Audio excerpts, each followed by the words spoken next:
Marc chapitre 16. Que Dieu bénisse sa parole, que Dieu oigne votre entendement. D'abord, pour ce qui concerne les dons, une chose, c'est qu'il ne faudrait pas que vous soyez dans l'ignorance. Deuxième chose, il faut que vous puissiez aspirer aux dons. Ça veut dire que ce que nous allons parler, si quelqu'un n'aspire pas à ça, il ne peut pas expérimenter. Première chose, qu'est-ce que je viens de dire? Qu'est-ce que je viens de dire comme première chose d'abord, pour ceux qui me suivent, m'ont suivi rapidement dans ce que je viens de dire? Aspirer. Non, c'est pas ce que j'ai dit comme première, ça c'est la deuxième chose. J'avais dit... Pas être dans l'ignorance. Il ne faudrait pas être dans l'ignorance. Ça veut dire qu'on est dans l'ignorance, c'est sûr que lorsque ceux qui sont initiés à la chose vont commencer à faire, ça serait pour nous comme quoi? Bizarre. Ça sera bizarre, ça sera bizarre, puisque tu es comme si tu arrives pour la première fois en Chine, sans savoir qu'en Chine, on ne parle pas français. Imagine-toi, tu arrives pour la première fois en Chine.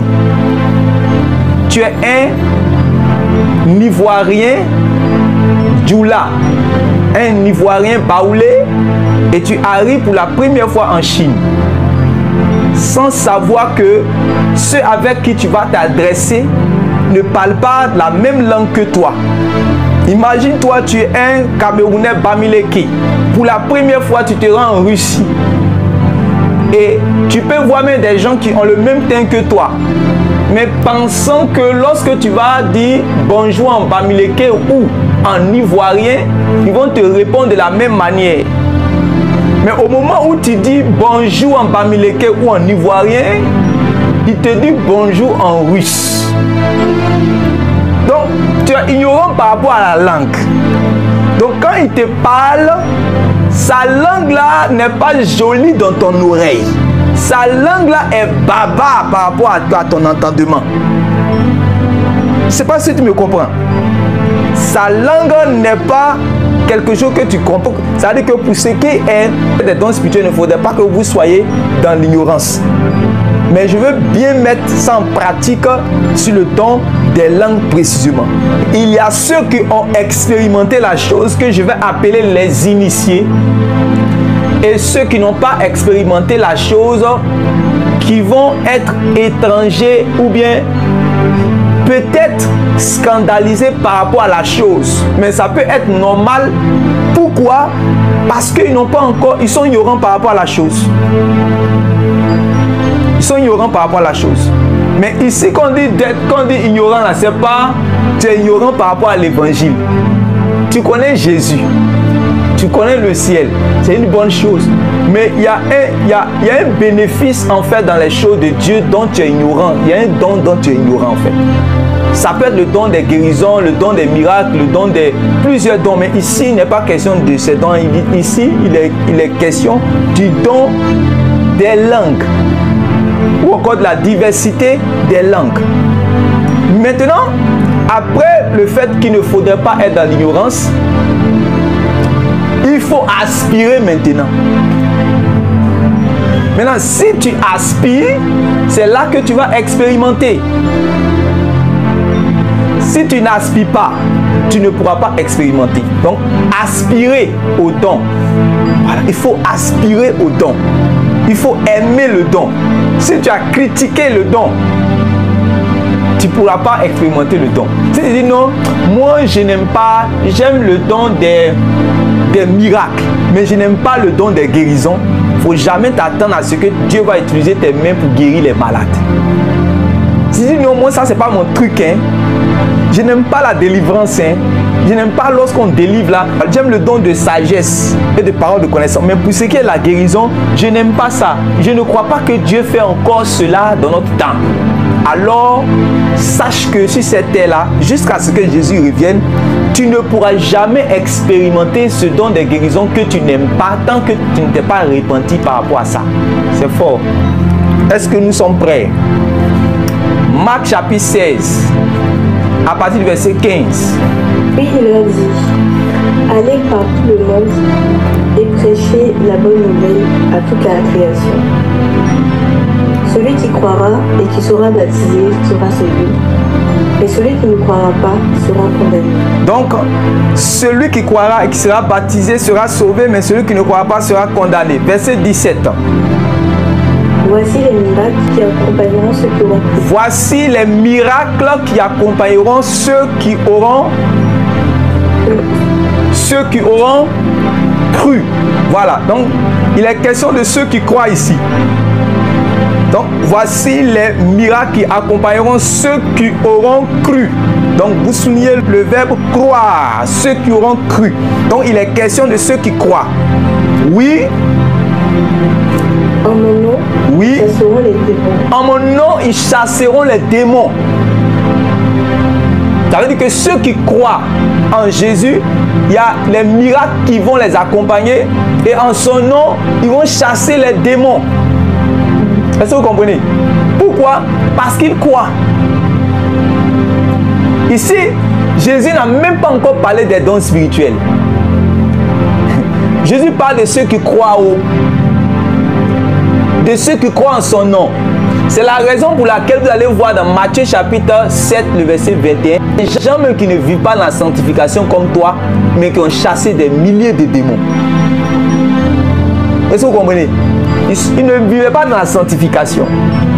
Mais le nom de Jésus, la croyance dans le nom de Jésus leur a donné la capacité de chasser les démons. La croyance dans le nom de Jésus leur a donné le pouvoir de guérir les malades.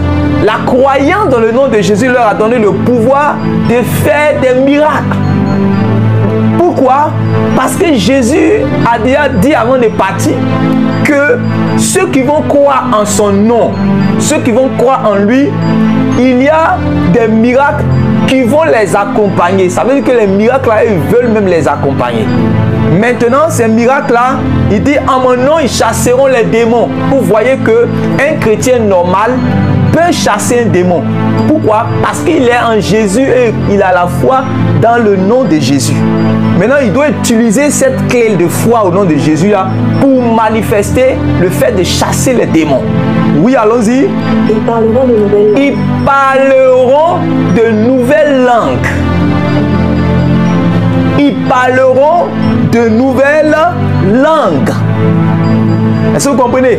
Donc, voici l'objet vraiment de notre étude. Jésus, c'est Jésus qui a parlé de ça. C'est Jésus, en fait, qui a promis cela. Voilà. Pourquoi Jésus veut que ceux qui sont parmi son peuple parlent de nouvelles langues? Bon, parler de nouvelles langues, ça donne quoi? Parler de nouvelles langues, ça fait quoi?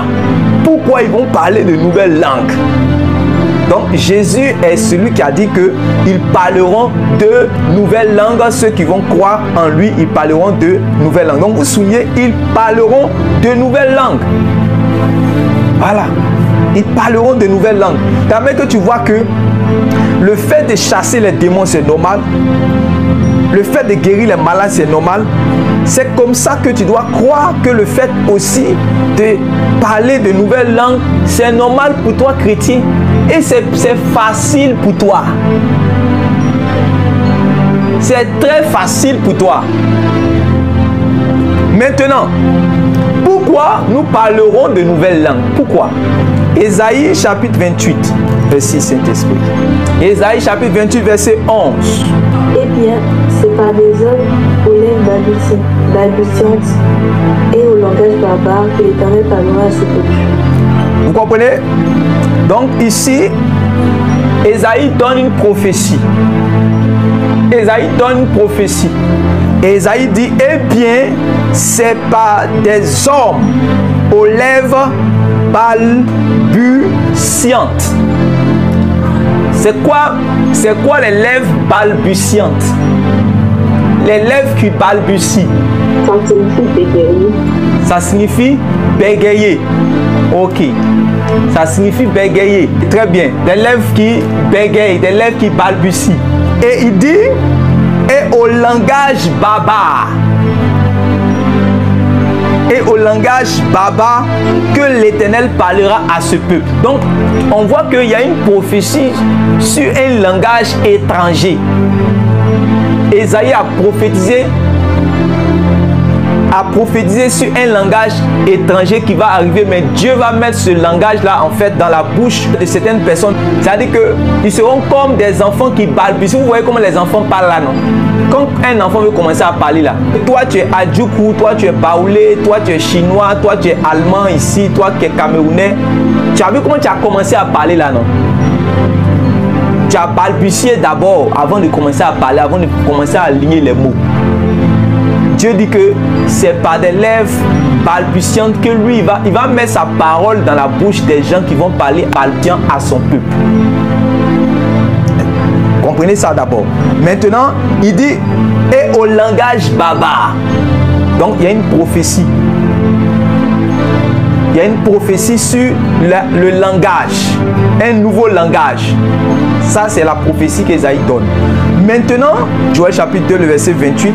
Parce qu'on ne peut pas, Jésus ne peut pas venir comme ça. Il va dire qu'ils parleront de nouvelles langues. Bon, ils vont parler de nouvelles langues. Et puis, bon, qu'est-ce qui se passe? Ça donne quoi? On ne comprend pas. Après cela, je répandrai mon esprit sur toute chair. Vos fils et vos filles prophétiseront, vos vieillards auront des songes et vos jeunes vont des. Très bien. Donc, après cela, je répandrai de mon esprit sur toute chair. Donc, on va arriver à une période où Dieu, selon son bon vouloir, va déverser de son esprit, pas sur une catégorie de personnes, mais sur tous ceux qui sont disposés. C'est pour ça que Jésus a parlé de la condition de croire. C'est-à-dire que tous ceux qui vont croire, Dieu sera disposé à déverser de son esprit sur eux tous. Est-ce que vous comprenez? Dieu sera disposé à déverser de son esprit sur eux tous. Est-ce que vous comprenez ça? Il sera disposé à déverser de son esprit sur eux tous. L'esprit qu'il déposait sur les prophètes là, il va déposer ça sur eux. Afin qu'ils puissent avoir des visions, afin qu'ils puissent avoir des songes, et aussi afin qu'ils puissent prophétiser. Voilà. Afin qu'ils puissent avoir des visions, afin qu'ils puissent avoir des songes et afin qu'ils puissent prophétiser. Maintenant, prophétiser, ça veut dire parler de la part de Dieu. Maintenant, dans la prophétie, là, quand un oracle est donné, l'oracle vient dans votre esprit, Dieu vous transmet un message. Dieu vous donne un message que vous devez transmettre à des personnes. C'est pour ça la parole de Ésaïe chapitre 28 là, verset 11 là. La parole d'Ésaïe chapitre 28 verset 11 là. C'est ça qui est dans Joël chapitre 2 le verset 28. La parole d'Ésaïe chapitre 28 verset 11, c'est ça aussi que le Joël prophétise. C'est-à-dire, Dieu va donner des prophéties. Mais Dieu aussi a déjà dit que quand il y a une sorte de prophétie qu'il va donner, mais ça ne sera pas dans un langage normal. Un langage que tout le monde connaît, un langage hébreu. Un langage de son peuple, mais c'est un langage étranger. Amen. Est-ce qu'on est d'accord d'abord? Est-ce qu'on suit bien? Très bien. Donc, après cela, qu'est-ce qui va se passer? Nous sommes dans Marc chapitre 16 où le Seigneur Jésus revient encore sur l'affaire. Maintenant, quand Jésus promet cela, vous allez voir, c'est dans Actes des Apôtres maintenant que là, l'accomplissement va arriver. Donc ici, maintenant, nous sommes dans Actes chapitre 2. Maintenant, dans Actes chapitre 2, suivez-moi très bien, parce que dans Actes chapitre 2, Dieu veut accomplir la prophétie de Ésaïe chapitre 28, verset 11, et Joël chapitre 2, le verset 28. Il veut accomplir maintenant la prophétie. Et ça tombe bien, puisque les Juifs ont été dispersés dans les nations depuis qu'il y a eu le schisme du royaume d'Israël. Vous connaissez cette histoire. Donc, ils ont été dispersés dans les nations. Quand ils ont été dispersés dans les nations, il y a eu les Juifs qui sont retrouvés dans plusieurs nations. Voilà. Et donc, quand il y a eu le pèlerinage de la fête de Pentecôte, 50 jours après la Pâque, ils reviennent maintenant. Donc, nous sommes dans Actes chapitre 2. Et pendant ce temps, Jésus a déjà promis à ses disciples de rester, de ne pas s'éloigner de Jérusalem, mais d'attendre à ce que le Saint-Esprit vienne. Donc, pendant qu'ils se réunissent en priant, le Saint-Esprit vient effectivement sur eux. Mais quand le Saint-Esprit vient, qu'est-ce qui se passe? Nous sommes dans Actes chapitre 2, verset 1. Le jour de la Pentecôte, ils étaient tous ensemble dans le même lieu. Tout à coup, une main du ciel a ouvert comme celui d'un vent impétueux, et il remplit toute la maison où ils étaient assis. Des langues semblables à des langues de feu leur apparurent, séparées les unes des autres, et se posèrent sur chacun d'eux. Ils furent tous remplis du Saint-Esprit, et se mirent à parler en d'autres langues, selon que l'Esprit leur donnait de s'exprimer. Or, il y avait en séjour à Jérusalem des Juifs, hommes pieux de toutes les nations qui sont dans le ciel. Au bruit qui eut lieu, la multitude accourut et fut confondue parce que chacun les entendait parler dans sa propre langue. Ils étaient tous dans l'étonnement et la surprise. Et ils se disaient les uns aux autres, voici, ces gens qui parlent ne sont-ils pas tous galiléens? Et comment les entendons-nous de notre propre langue à chacun, de notre langue maternelle? Par mes Bon, on peut s'arrêter là, je vais continuer rapidement. Que Dieu te bénisse. Il dit, et comment les entendons-nous parler dans notre propre langue à chacun, dans notre langue maternelle? Donc ici, vous voyez que ceux qui viennent, ils comprennent des langues maternelles puisqu'ils ont grandi en Chine, ils ont grandi en Grèce, ils ont grandi dans toutes les contrées, là où ils étaient, d'où ils sont venus. Voilà, Parthes, Médès, Élamites, donc ils les entendent parler dans leur langue maternelle. Ça c'est clair. Maintenant, pourquoi ils les entendent parler dans leur langue maternelle? C'est pour cela que je vous ai fait lire les passages prophétiques. Pour vous montrer que c'est ici, on est dans l'accomplissement de deux paroles prophétiques. Dieu dit qu'il veut parler à lui, son peuple, mais par des gens qui ont des lèvres qui balbutient et qui ont un langage baba. Baba veut dire étranger. Est-ce que vous comprenez? Actuellement, quand il leur parle par les prophètes, et les prophètes par lesquels Dieu passe pour parler à son peuple, ils ne sont pas étrangers. Ce sont des prophètes du peuple. Et ils utilisent un langage du peuple. Si vous lisez le livre de Jérémie, tout ça, il dit quand je vais t'envoyer, je vais te donner même le propre langage. C'est même pas par un langage étranger. Je vais te parler même par leur langage qu'ils comprennent, mais ils ne vont pas se repentir. Maintenant, Dieu dit, il va arriver un temps où il va parler par un autre langage. Et ça, il a dit dans Isaïe chapitre 28, verset 11. Et nous voyons que la chose est en train de s'accomplir ici. Voilà. Maintenant, ici, c'est des langues maternelles que vous voyez. Allons-y au verset 10 à 11, je lis. Donc, il parle la Phrygie, la Pamphylie, l'Égypte du territoire de la Libye, voisine de Cyrène, et ceux qui sont venus de Rome, juifs et prosélytes. Verset 11, Crétois et Arabes, comment les entendons-nous parler dans nos langues des merveilles de Dieu? Ils étaient tous dans l'étonnement et ne sachant que penser, ils se disaient les uns aux autres, que veut dire ceci? Mais d'autres se moquaient et disaient, ils sont pleins de vin doux. Alors Pierre, se présentant avec les 11, éleva la voix et leur parla en ces termes. Hommes juifs et vous tous qui séjournez à Jérusalem, sachez ceci et prêtez l'oreille à mes paroles. Ces gens ne sont pas ivres de vin, comme vous le supposez, c'est la 3e heure du jour. Mais c'est ici ce qui a été dit par le prophète Joël. Voilà. Donc ici, on est dans l'accomplissement d'une prophétie. Ici, l'apôtre Pierre a utilisé la prophétie de Joël, mais ce n'est pas seulement la prophétie de Joël, c'est aussi la prophétie de Ésaïe chapitre 28, verset 11. Quand vous allez lire, quand l'apôtre va commencer à parler des dons spirituels, dans 1 Corinthiens chapitre 14, il va revenir sur Ésaïe chapitre 28, verset 11. Je ne sais pas si vous comprenez. Ici, l'apôtre Pierre a dit, c'est ici la prophétie de quoi? Du prophète Joël. Mais je vous dis que ce n'est pas seulement la prophétie du prophète Joël, mais il y a aussi la prophétie du prophète Ésaïe aussi. Voilà.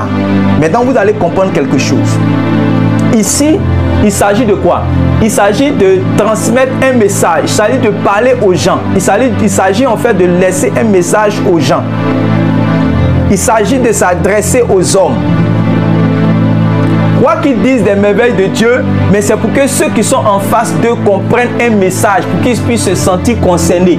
Parce que Dieu a dit qu'il va le faire. Est-ce que vous comprenez? Dieu a dit qu'il va s'adresser aux gens.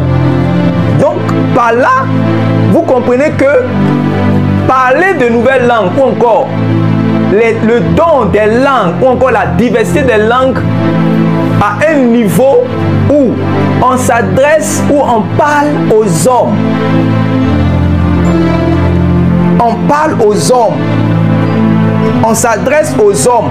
Et si on s'adresse aux hommes, ça veut dire qu'ici, on est dans le cadre de la prophétie.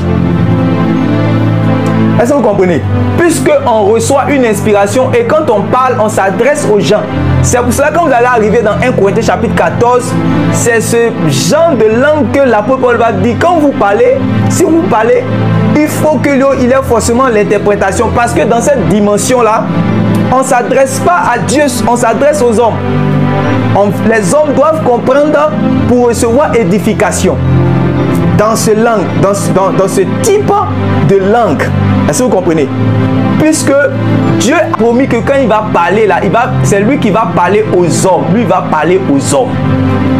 Même pas des lèvres qui balbutient et par un langage baba, mais il va parler aux hommes. Il ne va pas parler à lui. La personne ne va pas parler à Dieu. La personne va parler de la part de Dieu. C'est pour cela que les hommes qui sont étrangers, qui viennent au jour de la Pentecôte, c'est qu'ils entendent des langues maternelles, des merveilles de Dieu. Donc ils sont concernés, ils ne peuvent plus partir. C'est ça même qui va faire qu'ils seront obligés de rester pour entendre la prédication de l'apôtre Pierre. C'est-à-dire que c'est un appât que Dieu a mis pour qu'ils ne puissent pas aller loin, pour qu'ils puissent rester là, pour que Dieu maintenant puisse leur parler. S'il n'y avait pas ce parler en langue là, ils allaient partir.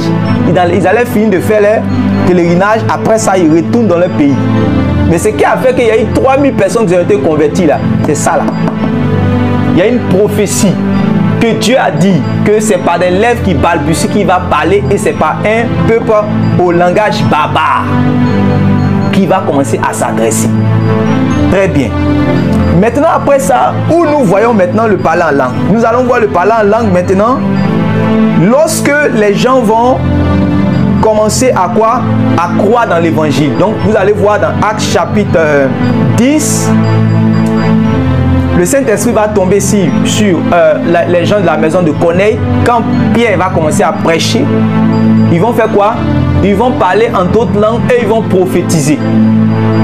Mais vous allez voir que les seules fois où, lorsqu'il s'agissait des langues, on a dit les gens comprenaient, c'est ici, dans Actes chapitre 2. Mais toutes les fois où vous allez entendre que les gens parlaient en d'autres langues à partir de Actes chapitre 2, après Actes chapitre 2 là, on n'a jamais dit que les gens là comprenaient ce que les gens disaient. Toutes les fois, quand on va leur prêcher l'évangile aux païens et que les païens vont croire, quand ils vont se repentir pour croire, que le Saint-Esprit va venir sur eux pour attester que maintenant Dieu les a choisis comme ses enfants, qu'est-ce qui va se passer? Toujours on dit que, qu'est-ce qui se passe? On dit qu'ils parlaient en d'autres langues et prophétisaient. Vous pouvez voir ça, Actes chapitre 8, lorsque les apôtres sont venus, quand les apôtres sont venus en Samarie, après vous voyez ça dans Actes chapitre 10, lorsque Pierre prêchait dans la maison de Corneille, il avait rassemblé plusieurs païens qui étaient là-bas. Et après vous voyez ça dans Actes chapitre 19. Actes chapitre 19, vous voyez les anciens disciples, un de Jean-Baptiste qui était là, qui connaissait Jésus mais qui ne connaissait pas les choses sur l'esprit. Voilà, donc on les a prêché l'évangile, sont repentis réellement, ils ont cru dans le Saint-Esprit, ils ont cru dans le message de Paul, tout ça, et ils ont parlé en d'autres langues et ils ont prophétisé. Mais toutes les fois qu'on a dit ils ont prophétisé là, on n'a pas dit que les gens comprenaient dans un langage, non, on n'a pas dit ça. Et puis maintenant vous expliquer. Donc avançons maintenant dans 1 Corinthiens chapitre 12, à partir du verset 7. Voilà, à partir du verset 7, le verset 4 dit: il y a diversité des dons, mais le même esprit, diversité de ministères, mais le même Seigneur, diversité d'opérations, mais le même Dieu qui opère tout en tous. Verset 7, or à chacun la manifestation de l'esprit est donnée pour l'utilité commune. En effet, à l'un est donné l'esprit, par l'esprit une parole de sagesse, à un autre une parole de connaissance selon le même esprit, à un autre la foi par le même esprit, à un autre le don de guérison par le même esprit, à un autre le don d'opérer des miracles, à un autre la prophétie, à un autre le discernement des esprits, à un autre la diversité des langues, à un autre l'interprétation des langues. Vous voyez, ça se suit, hein? La prophétie, le discernement des esprits, la diversité des langues et l'interprétation des langues. Vous voyez, non? Donc, il faut interpréter cette langue-là. Alors que, en fait, vous avez vu que dans Actes chapitre 2, dans Actes chapitre 2, quand ils ont parlé là, qui a interprété? Personne ne comprend. Donc, pourquoi il n'a pas besoin d'interprétation là-bas? C'était pas le même type de langue. Oui, mais dites ce que j'ai dit. C'est parce que les gens les entendaient dans leur langue maternelle directement. Donc, ils n'ont pas. Donc, vous voyez que ici, là-bas, on est dans l'accomplissement de la prophétie qu'on a lu. C'est pas la même chose. C'est-à-dire, dans la langue là, il y a deux niveaux. Il y a un niveau où c'était la prophétie. Dieu est en train de donner une parole directement et eux ils prenaient ça, eux ils disaient. Mais c'était dans les langues maternelles. C'était l'accomplissement d'une prophétie de Ésaïe chapitre 28, verset 11 et puis Joël chapitre 2, verset 28. Donc ici on est dans l'accomplissement d'une prophétie. Ils sont en train de prophétiser en fait. Voilà. Donc, mais c'est en d'autres langues. Est-ce que vous comprenez? Ils sont en train de prophétiser, mais c'est en d'autres langues. Maintenant, on arrive quelque part dans Actes chapitre 12, on nous dit que il y a des langues qui auront besoin d'être interprétées par des gens qui ont un don d'interprétation des langues. 1 Corinthiens chapitre 14, verset 1. Recherchez la charité. Oui, recherchez la charité, oui. Aspirez aussi au don spirituel, mais surtout celui de prophétie. Donc ici, je vous dis en même temps le contexte. L'apôtre Paul est en train de recadrer l'église de Corinthe. Parce que l'église de Corinthe, c'est des gens qui sont en train d'expérimenter nouvellement les choses de l'esprit. C'est une église qui a eu vraiment il y a eu beaucoup de dons spirituels. Les gens ont beaucoup expérimenté les dons spirituels là-bas. Mais ils n'ont pas été bien encadrés pour savoir comment est-ce qu'on doit les manifester. Donc c'est ça qui a créé le désordre. Ils avaient la chose, mais ils ne savaient pas comment faire la chose. C'est ça le problème. Ils avaient la chose, mais ils ne savaient pas comment faire la chose. Ils avaient le don, mais ils ne savaient pas comment mieux manifester ce don pour que ça soit utile, pour qu'il soit utile. Donc l'apôtre Paul maintenant est en train de recadrer les choses. Maintenant, en recadrant, puisque là-bas, Jésus a déjà dit que son peuple, ils vont parler de nouvelles langues. Et les Corinthiens ont vu que quand ils ont cru, ils ont expérimenté quelque chose de bizarre, mais quelque chose d'intéressant, qu'on appelle les langues nouvelles. Donc quand ils se réunissent, chacun commence réellement à parler. Est-ce que vous parce que c'est intéressant, ça édifie ton esprit. C'est un don qui édifie ton esprit. Amen. Donc ils sont contents d'édifier leur esprit. Donc quand ils sont dans l'assemblée, ils sont en train de s'édifier, mais ils sont en train de s'édifier eux-mêmes. Chacun, l'autre parle, l'autre parle, l'autre parle, l'autre parle. Est-ce que vous comprenez? Tout le monde parle, chacun parle parce que ça leur fait du bien à chacun d'eux. Voilà. Mais en même temps, puisqu'ils sont réunis dans le but vraiment de... Vous savez que les réunions d'assemblée ne sont pas seulement des réunions de prière. Les réunions d'assemblée sont des réunions d'édification, sont des réunions d'enseignement, sont des réunions où on se réunit pour pouvoir aussi chanter, où on se réunit pour écouter des témoignages. On ne va pas se réunir seulement pour que on vienne prier ou encore pour venir dire des mystères que chacun de nous ne comprend pas. Ça dépend de l'esprit de la réunion. Est-ce que vous comprenez? Ça dépend de l'esprit de la réunion. Donc, dans 1 Corinthiens chapitre 14, maintenant, l'apôtre Paul va maintenant poser un fondement. Il va montrer que le don de la prophétie a une supériorité, c'est-à-dire qu'il a plus d'avantages que le don des langues. C'est là qu'il va expliquer maintenant pourquoi le don de prophétie a plus d'avantages que le don des langues. Mais il n'est pas en train de dire que le don des langues, ce n'est pas bon. Au contraire, le don des langues est trop intéressant. Le don des langues est trop important. Le don des langues est trop utile. Et le don des langues, c'est ta part, mon frère. Est-ce que tu comprends? Mais ici, il est dans un esprit. Il est en train de montrer que faut rechercher plus que ce que tu as. Vous parlez en d'autres langues, mais il faut rechercher plus que ce que tu as. Il faut rechercher encore en plus des langues là. Soit tu recherches l'interprétation des langues pour que ça devienne une prophétie, ou tu recherches directement la prophétie. Parce qu'avec la prophétie, tu seras encore plus utile à l'église qu'avec les langues. Voilà l'esprit dans lequel il écrit 1 Corinthiens chapitre 14. Pour ne pas que tout le monde se réunisse pour venir parler en d'autres langues, parce que vraiment c'était quelque chose de surnaturel en fait. Voilà, c'était quelque chose d'intéressant, de magnifique. Donc chacun en même temps. Et souvent vous voyez dans certaines assemblées, vous avez comme l'impression que les gens se réunissent juste pour venir se défier, pour venir se concurrencer dans les affaires de langue. D'abord, l'apôtre Paul est en train de dire que la prophétie est mieux en fait. C'est dans cet esprit qu'il va continuer. C'est pour ça qu'il dit aspirez au don spirituel, mais surtout, ouais non, mais surtout à celui de la prophétie. C'est-à-dire que vous tous qui êtes ici, si l'apôtre Paul a parlé au nom de Jésus, vous devez aspirer au don les meilleurs et surtout au don de la prophétie. Ça veut dire que Dieu veut que vous puissiez prophétiser. Vous tous qui êtes ici. Qui aime la prophétie? Vous dites la vérité. Est-ce que tu aimes la prophétie? Voilà. Qui aime la prophétie? Voilà. Amen, amen, j'aime. Très bien. Aimez la prophétie. Voilà. Ça veut dire que la prophétie, c'est parler de la part de Dieu. Ça veut dire que Dieu va passer par toi pour parler à quelqu'un. Voilà.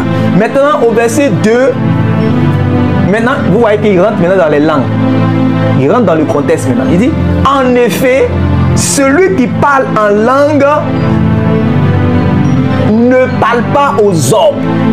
Donc vous soulignez ça d'abord. Celui qui parle en langue ne parle pas aux hommes. Donc vous voyez qu'on n'est pas maintenant dans le contexte de Actes chapitre 2. Parce que dans Actes chapitre, quand il parlait, les hommes, ils s'adressaient aux hommes. Quoique disant les merveilles de Dieu, mais ils s'adressaient aux hommes parce que les hommes les comprenaient. Mais ici, on vous dit qu'en effet, celui qui parle en langue ne parle pas aux hommes. Maintenant, Paul va dire pourquoi il ne parle pas aux hommes. Il dit, en effet, celui qui parle en langue ne parle pas aux hommes, mais à Dieu. Voilà. Il ne parle pas aux hommes, mais il parle à Dieu. Or, nous savons que quand on parle à Dieu, on est en train de faire quoi? Tu pries. Très bien. Donc ici, ça veut dire que l'apôtre Paul est en train de parler dans la dimension des langues, des diversités des langues, mais niveau prière. C'est là maintenant qu'on parle de la prière en langue. La prière en langue. Ici, on est rentré dans un autre contexte. La prière en langue. Puis on dit, celui qui parle en langue ne parle pas aux hommes. C'est-à-dire que ce n'est pas une conversation entre les hommes, mais c'est une conversation entre l'homme et Dieu. Or, conversation entre l'homme et Dieu égale à prière. Donc, à partir de là, on parle de prière. Maintenant, comme ce n'est pas dans un langage humain, mais c'est dans un langage que Dieu comprend, Jésus-Christ a appelé ça en langue. Nous aussi, on a pris ça, on a dit prier aussi en langue. On n'a pas donné un autre nom à ça que le don des langues. Le nom qu'on a donné, Jésus a dit qu'ils parleront de nouvelles langues. Maintenant, dans le parler, là, il y a des fois on s'adresse à l'homme, il y a des fois on s'adresse à Dieu. Niveau où on s'adresse à Dieu, on appelle ça la prière en langue. Qui voit? Regardez, je continue. Il dit, en effet, celui qui parle en langue ne parle pas aux hommes, mais à Dieu, car personne ne le comprend. Personne. Aucun Allemand, aucun Français, aucun Chinois, aucun Grec, aucun Adjoukou, aucun Bamileke, aucun Japonais ne peut le comprendre. Même s'il dit bien ses oreilles, il ne peut pas comprendre. Même s'il se concentre, il ne peut pas comprendre. Est-ce que vous comprenez? Il ne peut pas comprendre cette langue. On dit que parce que ce n'est pas à lui qu'il s'adresse. Est-ce que je m'adresse à toi? Je ne m'adresse pas à toi, donc tu ne peux pas me comprendre. C'est à Dieu de me comprendre parce que c'est à lui que je m'adresse. Est-ce que quelqu'un veut s'adresser à Dieu? Le problème, c'est que ce verset-là est terrible. Quand il dit personne ne le comprend, ça ne veut pas dire que tu es caché dans ta chambre et que tu es seul. Hein? Ah oui, ici il est en train de dire que même quand ton voisin est là, il ne te comprend pas. Ça veut dire que cela est possible qu'on peut être en assemblée et le langage là va sortir, mais il sera là, il ne va pas comprendre. Ça veut dire qu'une fois que tu es dans la maison de Dieu, tu dois t'attendre à un langage aussi qui sera exprimé que toi tu ne vas pas comprendre. Parce que ton voisin ne s'adressera pas à toi, mais il va s'adresser à son Dieu qui est son Père. Par un langage qui ne sera pas un langage humain, mais un langage que Dieu seul comprend. Je ne sais pas si c'est moi qui dis la vérité, je ne sais pas si on se comprend ici. C'est vous-même qui lisez la Bible ici. C'est nous qui lisons ensemble. On nous dit quoi? En effet, celui qui parle en langue ne parle pas aux hommes. Ça veut dire que si j'ai mon voisin à côté de moi, je ne lui parle pas. Mais je parle à Dieu. Oh, parler à Dieu, nous avons dit, c'est égal à prière. Donc ça veut dire que il est en train de prier, mais dans une langue que moi je ne comprends pas. Donc, mais la Bible a appelé cette langue-là quoi? La prière en langue, ou bien la prière en nouvelle langue. Ça, c'est le nom que la Bible a donné. Donc, c'est pour ça qu'on dit que la prière en langue. Maintenant, quand on dit prière en langue, ne pense pas que seulement ça veut dire Actes chapitre 2. Puisque Actes chapitre 2, les gens ont compris. 1 Corinthiens chapitre 14, les hommes ne comprennent pas. Pourquoi? Parce que c'est une prière mystérieuse. Il y a une prière mystérieuse dans ton cahier écrit. C'est Paul qui t'enseigne. Paul dit c'est une prière mystérieuse qu'il a été donnée seulement à Dieu de comprendre. Ton voisin, qu'il soit vraiment le plus grand chercheur ou encore le plus grand, quelqu'un qui a fait toutes les langues, qui a étudié toutes les langues de la terre, là, il ne peut pas comprendre. Ah oui, même s'il est professeur agrégé en linguistique ou quoi, il ne peut pas comprendre. Voilà. Maintenant, regardez, il dit, en effet, celui qui parle en langue ne parle pas aux hommes, mais à Dieu, car personne ne le comprend, et c'est en esprit qu'il dit des mystères. On dit, c'est en esprit qu'il dit des mystères. Maintenant, comment on parle en esprit? Aidez-moi à parler en esprit, aidez-moi. Parlez en esprit, parlez en esprit. Vous voyez maintenant? Vous voyez ce que l'entrée dit. C'est ce que je vais vous mettre, Dieu va nous envoyer dans les Écritures. Et il va nous sortir la grâce dans les Écritures, la grâce de ce qu'il veut nous faire comprendre. Vous voyez, il dit, et c'est en esprit. Il n'a pas dit c'est en espagnol, ou en chinois, ou en ivoirien, ou en camerounais, ou en anglais. Mais c'est en esprit. Mais c'est qui a déjà entendu un langage qu'on appelle parler en esprit dans la Bible? Si tu as trouvé, tu me montres. Donc vous voyez que ce n'est, quand on dit la nationalité de la langue, là, on appelle ça en esprit. Il faut mettre ça dans ton cahier. Donc la nationalité. Parce que dans Actes chapitre 2, c'était ce qu'ils ont parlé là-bas, c'est en crétois, en égyptien qu'ils ont parlé. Or, dans 1 Corinthiens chapitre 14, ce n'est pas en crétois ni en grec, mais c'est en esprit, mon frère. C'est justement la raison pour laquelle celui qui est à côté ne comprend pas. Or, en esprit là, c'est l'esprit maintenant qui vient dans ta conscience, il brouille. C'est comme quand il y a la lumière et puis on coupe. Quand on dit, vous regardez les films et puis on prend les ciseaux, les films d'action et puis on dit, allez couper courant quelque part là. Il va court-circuiter ton esprit, ton intelligence. On court-circuite ton intelligence. C'est le Saint-Esprit qui vient de me dire ça. Il dit, on court-circuite ton intelligence.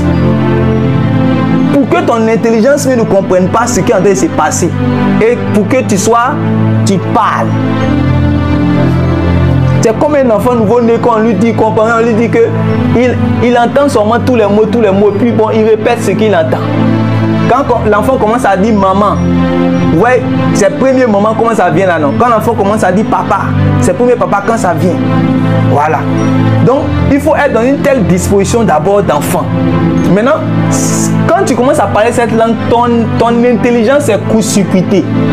Ça veut dire que si tu veux chercher que ça soit joli d'une manière, donc moi je veux, mais bon, tu sais, moi j'ai une langue un peu civilisée. Il n'y a pas de civilisation là-bas. La langue est déjà civilisée. Amen. Toi seulement tu ouvres, toi Dieu veut utiliser ta bouche pour parler lui en esprit. Puisque lui ne parle pas en japonais, lui c'est en esprit que lui parle. Maintenant le son qui va sortir là, ça n'est qu'être bizarre aux gens, ça n'est qu'être bizarre pour les gens. Est-ce que toi c'est un problème? Toi tu parles à Dieu.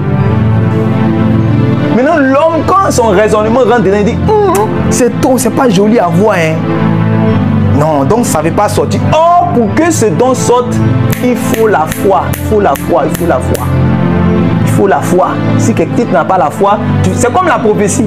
Dieu il met dans mon cœur une parole claire. Il me dit, maintenant, si je n'ai pas la foi, je vais garder la prophétie, je vais souffrir, ça va rester dans mon ventre. Et ça ne sera pas maintenant utile pour l'autre, alors que l'autre avait besoin de ce message-là pour être sauvé. Je ne lui ai pas donné réellement ce message. Donc tous les dons, y compris le don des langues, a besoin réellement de foi pour que ça soit déclenché. Maintenant, comme toi, quand c'est venu de ton esprit, quand tu as entendu la langue là, tu dis, si je parle, est-ce que mon voisin, est-ce que le frère là, ils ne vont pas dire, je suis devenu bizarre? Un temps, Dieu a dit que on appelle ça langage mystère. Dis avec moi, langage mystère encore. On dit que c'est en esprit qu'il dit des mystères. Ouais. Maintenant, quand on dit c'est un esprit qui dit des mystères là, dites-moi un mystère. On dit c'est un esprit qui dit des mystères. Ça veut dire, comme j'ai dit, c'est un langage qui est brouillé, c'est un langage qui est bizarre, c'est un langage qui est codé, c'est un langage que seul Dieu comprend. Le Seigneur a dit, le Seigneur avait introduit ça de plusieurs manières depuis dans les Écritures. Quand vous lisez dans Actes, dans Jean chapitre 4, il dit que Dieu cherche ceux qui vont l'adorer en esprit et en vérité. Disons là les adorateurs que le Père recherche. Pourquoi? Parce que Dieu est esprit. Quand vous rentrez dans la nouvelle famille de Dieu, avant que vous rentrez dans la famille de Dieu, vous êtes nés des gens qui sont faits de chair et de sang. Mais quand vous avez été engendrés par la parole, on dit elle a donné le pouvoir, elle les a donné le pouvoir de devenir enfants de Dieu, lesquels sont nés ni de la chair, ni du sang, ni de la volonté humaine, mais de Dieu. Oh, Dieu est esprit. Quand tu es né d'un père ivoirien, tu as commencé à parler ivoirien. Quand tu es né d'une mère chinoise, tu as commencé à parler chinois. Quand tu es né d'un père anglais, tu as commencé à parler anglais. Maintenant, on te dit que tu n'es né spirituellement ni de l'homme, ni de la volonté humaine, ni du sang, mais tu es né de Dieu qui est esprit. Maintenant, Dieu dit, comme tu es né chez moi là, je vais te donner un nouveau langage. Maintenant, moi, mon langage, on appelle ça mystère, esprit. C'est pour cela que, oubliez, vous qui pensez que vous allez entendre parler, quand on dit la diversité des langues, vous allez entendre parler un langage civilisé ou encore un langage humain, oubliez. Il faut écrire dans ton cahier, oublie. Comme vous lisez dans Genèse chapitre 11, dans Genèse chapitre 11, vous voyez que les gens avaient un seul langage, selon la Bible. Ils avaient un seul langage. Jusqu'à, c'est dans Genèse chapitre 11 que Dieu les a confus et ils ont commencé à parler. Ça veut dire que les gens pensaient qu'ils allaient parler toujours le même langage que Dieu leur avait permis de parler. Donc quand il est devant son voisin, au moment où il veut parler ce langage-là, espagnol sort. En temps, lui qui est espagnol, lui qui est en face de lui ne comprend pas espagnol, lui c'est un grec. Donc, il ne se comprend pas.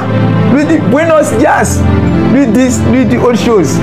Tu vois? Donc, il voit qu'ils ne se comprennent pas. À partir de là, il y a eu cette division, ils sont séparés. Chacun a commencé à parler. Donc, à partir de là, eux, ils sont devenus barbares les uns les autres.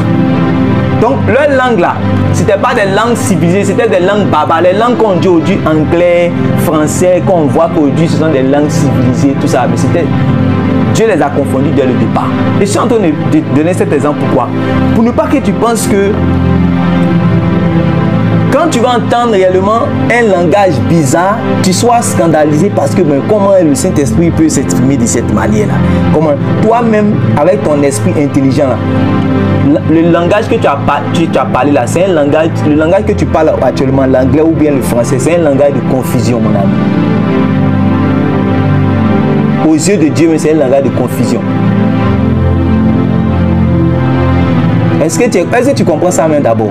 Est-ce que tu sais que français, anglais, grec, c'est un langage de confusion aux yeux de Dieu? Très bien. Donc maintenant Dieu dit, vous savez que ce que les gens prennent pour sagesse, c'est folie aux yeux de Dieu. Et ce que Dieu dit que c'est folie là, c'est ça qui est sa sagesse. Maintenant quand il met un langage dans ton esprit, il dit exprime-toi. Il dit non, c'est la folie. Ça va, si ça sort, ils vont se moquer de moi. Mais il faut que tu sois un fou pour que tu sois sage à ses yeux. Ça veut dire qu'il faut que tu sois seulement fou. Il faut que tu sois comme. Ça veut dire que tu sois dans la posture d'un enfant. Vous savez, cette disposition-là, ce sont les enfants qui ne refusent pas. Dès que ça vient d'être, ils répètent. Dès que ça vient d'être, ils répètent. Dès que ça vient d'être, ils répètent. Vous savez, il y a eu des gens qui sont venus à une certaine époque c'est dernièrement même de notre époque qui sont venus dans l'esprit de revenir à la doctrine des apôtres. Et comme j'ai l'habitude de dire, en voulant revenir à la doctrine des apôtres, la ligne des apôtres là même là, souvent je dis ça pour rire, je dis ils ont dépassé la ligne. Au moins s'ils devaient en revenant s'arrêter sur la route là, mais ils ont dépassé la ligne des apôtres pour aller derrière. Et donc le Saint-Esprit nous a envoyé par la grâce de Dieu pour que ceux qui ont dépassé là puissent revenir au moins sur la ligne. Ça va nous faire tous du bien. Et donc, ils ont commencé réellement à tirer sur tout et à tout combattre. Alors que dans la Bible, il y a des choses, la plupart des choses que Dieu nous a données sont des choses expérimentales. Ce ne sont pas des choses théoriques.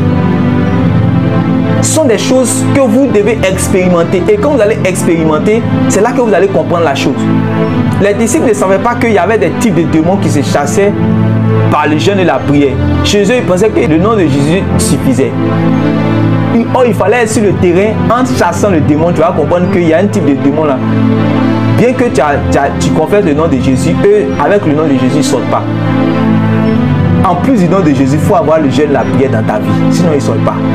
Ça, où tu apprends. Tant qu'ils n'étaient pas sur le cas, ils ne pouvaient pas comprendre ça. C'est comme ça aussi dans les choses de Dieu. Il faut que tu sois initié, mon ami. Dis avec moi, je veux que tu m'inities, mon Père qui est dans les cieux. Il faut que Dieu, ton qui est dans les cieux, t'initie. Voilà, c'est très important. C'est très important. Maintenant, on continue tout dans 1 Corinthiens chapitre 14. Le Saint-Esprit va faire sortir encore quelque chose. Il dit, c'est un esprit qui dit des mystères. Maintenant, au verset 3, là, il parle de la prophétie. Ça ne nous intéresse pas puisque ici, quand on va toucher par exemple la prophétie, là on va parler de ces choses. Puis tu dis, celui qui prophétise au contraire parle aux hommes, édifie, les exhorte, les console. Ok. Mais il revient encore sur les langues. Verset 4. Celui qui parle en langue s'édifie lui-même. Donc, celui qui parle, donc ça c'est un bénéfice de ces langues-là. Quoi que ce soit des langues que les hommes ne comprennent point, mais c'est une langue qui édifie mon esprit, qui me défie. Est-ce que tu veux t'édifier?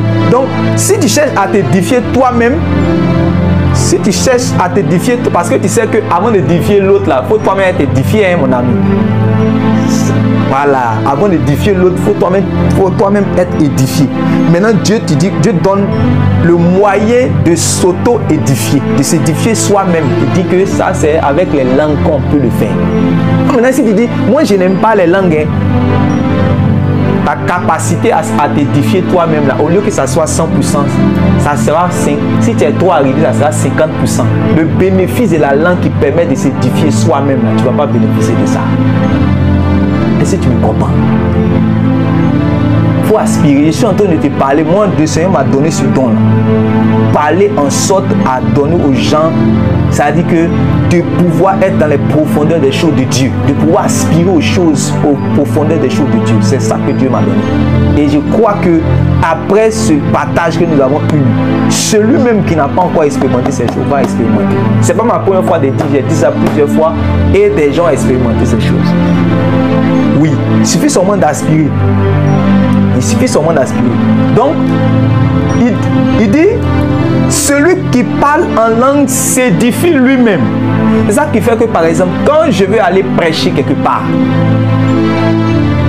ou bien quand je veux aller évangéliser, si je suis dans... j'ai pris par exemple 1 heure de prière, il y a une prière qui me permet d'édifier mon esprit pour que je puisse avoir plus d'inspiration. De sorte à ce que quand je suis arrivé même devant les gens, quand j'arrive même devant les gens, 1, je ne tremble pas. 2, les versets coulent à flot. Ça coule, ça vient seulement. Pourquoi? Parce que mon esprit est déjà édifié, mon esprit est éclairé, mon esprit est inspiré. C'est ça qu'on appelle édifier son esprit. Mon esprit est déjà édifié, inspiré. Est-ce que vous comprenez ces choses? Voilà. Donc, on dit, celui qui parle en langue s'édifie lui-même.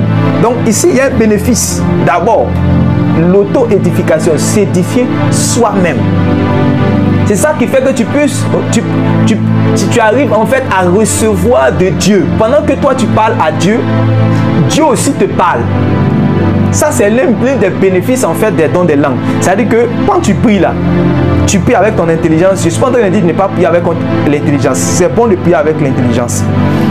Mais quand on dit prier avec intelligence, ça veut dire que prier avec les mots que tu as. Voilà, la langue maternelle que tu as. C'est ça qu'on appelle prier avec intelligence. C'est comme ça la Bible a nommé ça.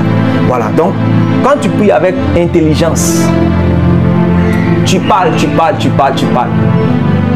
Mais en fait, quand tu pries en esprit et par l'esprit, c'est plus facile pendant que tu pries de recevoir en même temps. Oh, parce que la prière, dans la prière, c'est une conversation. La prière, ce n'est pas seulement d'aller vers Dieu, de lui dire tout ce que tu as envie de lui dire. Mais dans la prière, ça c'est une communication. De sorte à ce que moi je parle et Dieu aussi me parle. Maintenant, la langue, les dons des langues, c'est la capacité de faciliter en fait, c'est-à-dire que quoi? La réciprocité, voilà, le dialogue entre toi et Dieu. De sorte à ce que toi tu parles, pendant que tu parles, en même temps tu reçois. Parce que même de manière naturelle, vous allez voir que ce qui est facile, c'est quoi? De manière naturelle, si tu es en train de parler toi-même avec ton intelligence, pendant que tu es en train de parler, tant que tu t'es pas tu ne peux pas entendre. Oh Saint-Esprit, tu dois te taire d'abord. Quand tu parles notre langage là, tu es en train de parler. Puisque nous on est dans l'esprit, nous on n'est pas dans les choses des hommes. On est dans l'esprit. Quand on parle, pendant que nous on parle, en même temps on s'écoute en même temps. On se dialogue. On dialogue en même temps. Permettez-moi là. On dialogue. Je parle, mais en même temps je reçois de lui. Celui qui parle en langue s'édifie lui-même. Si tu recharges toi-même, tu t'édifies toi-même. Donc c'est une bonne chose que de s'édifier soi-même. Ça qui fait que quand tu arrives en assemblée, tu es toujours chargé. Voilà. Maintenant, on continue. Il dit, je désire que vous parliez tous en langue. Ouais, non? Donc celui qui écrit ça là, il n'écrit pas pour que non. Il dit, je désire que vous parliez tous en langue. C'est-à-dire que s'il fallait que vous tous vous parliez en langue, hein, c'est mieux que vous tous même vous parliez en langue. C'est ça que lui veut. Parce que c'est votre part. Donc toi qui es ici, tu ne dois pas dire non. Mais la Bible a dit, tous parlent-ils en langue? Tous parlent-ils en langue? Donc, de toute façon, tous ne parlent pas en langue. Hein. Donc, ce qui est ici, fini, homme de Dieu, fini. Moi, j'attends le jour que tu vas parler sur la guérison. Paul dit, je désire que vous tous vous parliez en langue. C'est comme au temps de Moïse. Quand Dieu lui a dit, je vais prendre de l'esprit qui est sur toi et je vais déverser sur tous les 70 là. Les 310 anciens que tu as réunis, il y avait Eldad et Medad qui sont restés dans le camp. Il y a un juge qui est venu dire, oh Moïse le vieux, qu'il y a Eldad et Medad, ils ne sont pas venus, tout ça. Et Josué a dit, pourquoi ils ne sont pas venus? Il a dit à Josué, mon fils, pourquoi tu es jaloux? Laisse. Que moi-même là, si l'esprit là pouvait venir pour que tout le peuple d'Israël commence à prophétiser, que tout le peuple devienne peuple de prophètes, la gloire à Dieu. Est-ce que vous comprenez? Mais Moïse ne savait pas que pendant qu'il était en train de dire ça, Dieu a calé ça quelque part pour un temps futur. Et ce temps-là, c'est notre temps. Où dit, je vais déverser de mon esprit sur toute chair. Où je vais vouloir que tous ceux qui sont disposés puissent parler ces langues, puissent expérimenter les choses des prophètes. Vous savez que le Saint-Esprit, c'est l'esprit qui était sur les prophètes. C'est l'esprit prophétique. Et c'est par l'esprit prophétique qu'on parle en d'autres langues. Je vais vous envoyer quelque part. Regardez. Regardez bien, observez bien, même dans vos films que vous regardez. Parce que pour ceux qui ne sont pas encore allés consulter les communions, tout ça, regardez dans vos films que vous regardez. Quand les gens vont consulter le féticheur, surtout en Afrique, même dans les pays européens, ceux qui font l'esprit, tout ça, là, si vous avez déjà, je vous invite, je vous exhorte pas à aller regarder, mais pour ceux qui ont déjà vu là, vous allez comprendre que quand celui qu'on appelle l'oracle, c'est celui qui est le médiateur, c'est celui qui est le messager, qui reçoit le message de l'esprit pour venir donner ça à celui qui vient consulter. Quand il dit, tu dis, voilà ce que tu veux, voilà ce qu'il dit. Maintenant, il rentre dans sa case, il rentre dans son lieu secret. Maintenant, il va communiquer. Quand il ressort, vous allez voir qu'il ressort en transe. Chez les communions ici, ça existe. Il ressort en transe et il commence à dire des choses bizarres. Ça existe chez les blancs comme chez les noirs. Il commence à dire des choses bizarres avant qu'il va venir te donner le message. Regardez même dans les films de Hollywood. Quand il rentre dans sa cale, le féticheur rentre, quand il ressort en transe, il commence à dire des choses qu'il ne comprend pas. Il commence à dire des choses qu'il ne comprend pas. Mais ce qu'il est en train de dire là, c'est des mystères vis-à-vis de l'esprit avec qui il parle. Maintenant, quand il va finir de communiquer ça, maintenant c'est après ça maintenant qu'il te donne maintenant, toi maintenant le langage de ce que l'esprit là dit. L'esprit là, vous avez vu comment il s'exprime, non? C'est en français, il s'est exprimé. Regardez dans tous les films que vous voyez, même les films de magie, allez-y regarder, vous allez voir. C'est pour dire que les choses là sont devant vous, mais je ne sais pas pourquoi vous faites. Je vous dis ça pour que vous puissiez comprendre. Après ça, je vais vous expliquer maintenant une expérience que j'ai vécue. Je vous ai déjà plusieurs fois expliqué ça. Pour vous dire que les esprits ont un langage. Quand les esprits se parlent, mais quand ils parlent là, il n'y a pas une langue sur la terre qui ressemble à leur esprit, c'est pas le langage des hommes. Le langage des esprits, c'est pas le langage des hommes. Maintenant, ce que vous voyez dans vos films là, quand les gens sont consultés là, et puis ils commencent à sortir en transe, et puis ils commencent à dire des mots bizarres. Les mots bizarres là, c'est dans le langage spirituel. Voilà. Parce que c'est des langages qui n'est pas donné aux hommes de comprendre. Mais ça, après avoir fini de dire ces choses bizarres, c'est là qu'il dit maintenant, il transmet maintenant le message à celui qui est venu consulter. Maintenant, ce que vous voyez là, c'est ce que les prophètes font. Seulement, la différence c'est que pour eux, la nature, c'est-à-dire que l'origine est satanique, l'origine est démoniaque, l'origine est souillée, alors que chez nous, l'origine c'est Dieu, l'origine est sainte, l'origine est pure. Maintenant, je vais vous montrer où ça se trouve, ce que je viens de dire. Où ça se trouve. 1 Samuel chapitre 10. Lisez à partir du verset 5. Suivez très bien, 1 Samuel chapitre 10, à partir du verset 5. Après cela, tu arriveras à Gibéa et Méli, où se trouve une garnison de Philistins. En entrant dans la ville, tu rencontreras une troupe de prophètes descendant du haut lieu, précédés du luth, du tambourin, de la flûte et de la harpe, et prophétisant eux-mêmes. L'Esprit de l'Éternel te saisira, tu prophétiseras avec eux, et tu seras changé en un autre homme. Il dit encore une deuxième fois. Oui. À partir du verset 5. Oui. Après cela, tu arriveras à Gibéa et Méli, où se trouve une garnison de Philistins. En entrant dans la ville, tu rencontreras une troupe de prophètes descendant du haut lieu, précédés de luth, du tambourin, de la flûte et de la harpe, et prophétisant eux-mêmes. Stop. Et prophétisant eux-mêmes. Et prophétisant eux-mêmes.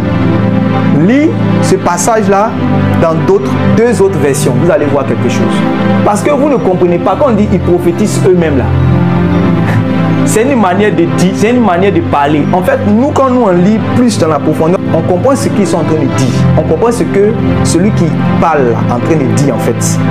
Mais, ça veut dire que ce que Samuel est en train de dire là, je vais vous emmener maintenant à comprendre ce qu'il est en train de dire, que la garnison de prophètes, les prophètes étaient là et ils prophétisaient eux-mêmes. C'est quoi il appelle ils prophétisaient eux-mêmes? Parce que vous lisez prophétiser, mais vous ne savez pas bien ce que ça veut dire. Lis dans 2 autres versions. Lis avec cela. Oui. Donc après cela, je lis le verset 5 et le verset 6 seulement. Lis le verset 6 seulement, allons-y. Après cela, tu arriveras à Gibea Elohim, où se trouve une garnison de Philistins. Puis en entrant dans la ville, tu rencontreras un concours de disciples des prophètes, descendant du haut lieu. Ils seront précédés de joueurs de luth, de tambourins, de flûtes et de lyres. Ils seront dans un état d'exaltation. Ils seront dans un état d'exaltation. Soulignez ça. Ils seront dans un état d'exaltation. C'est quoi être dans un état d'exaltation? Être dans un état d'exaltation et puis prophétiser, il y a quel lien? Être en transe. Être en transe. Or, quand tu es en transe là, vous avez vu, quand les gens sont en transe, vous voyez que qu'est-ce qui se passe quand quelqu'un est en transe? Il délire. Il délire, oui. Oui, il y a quelqu'un encore qui peut dire autre chose. Ils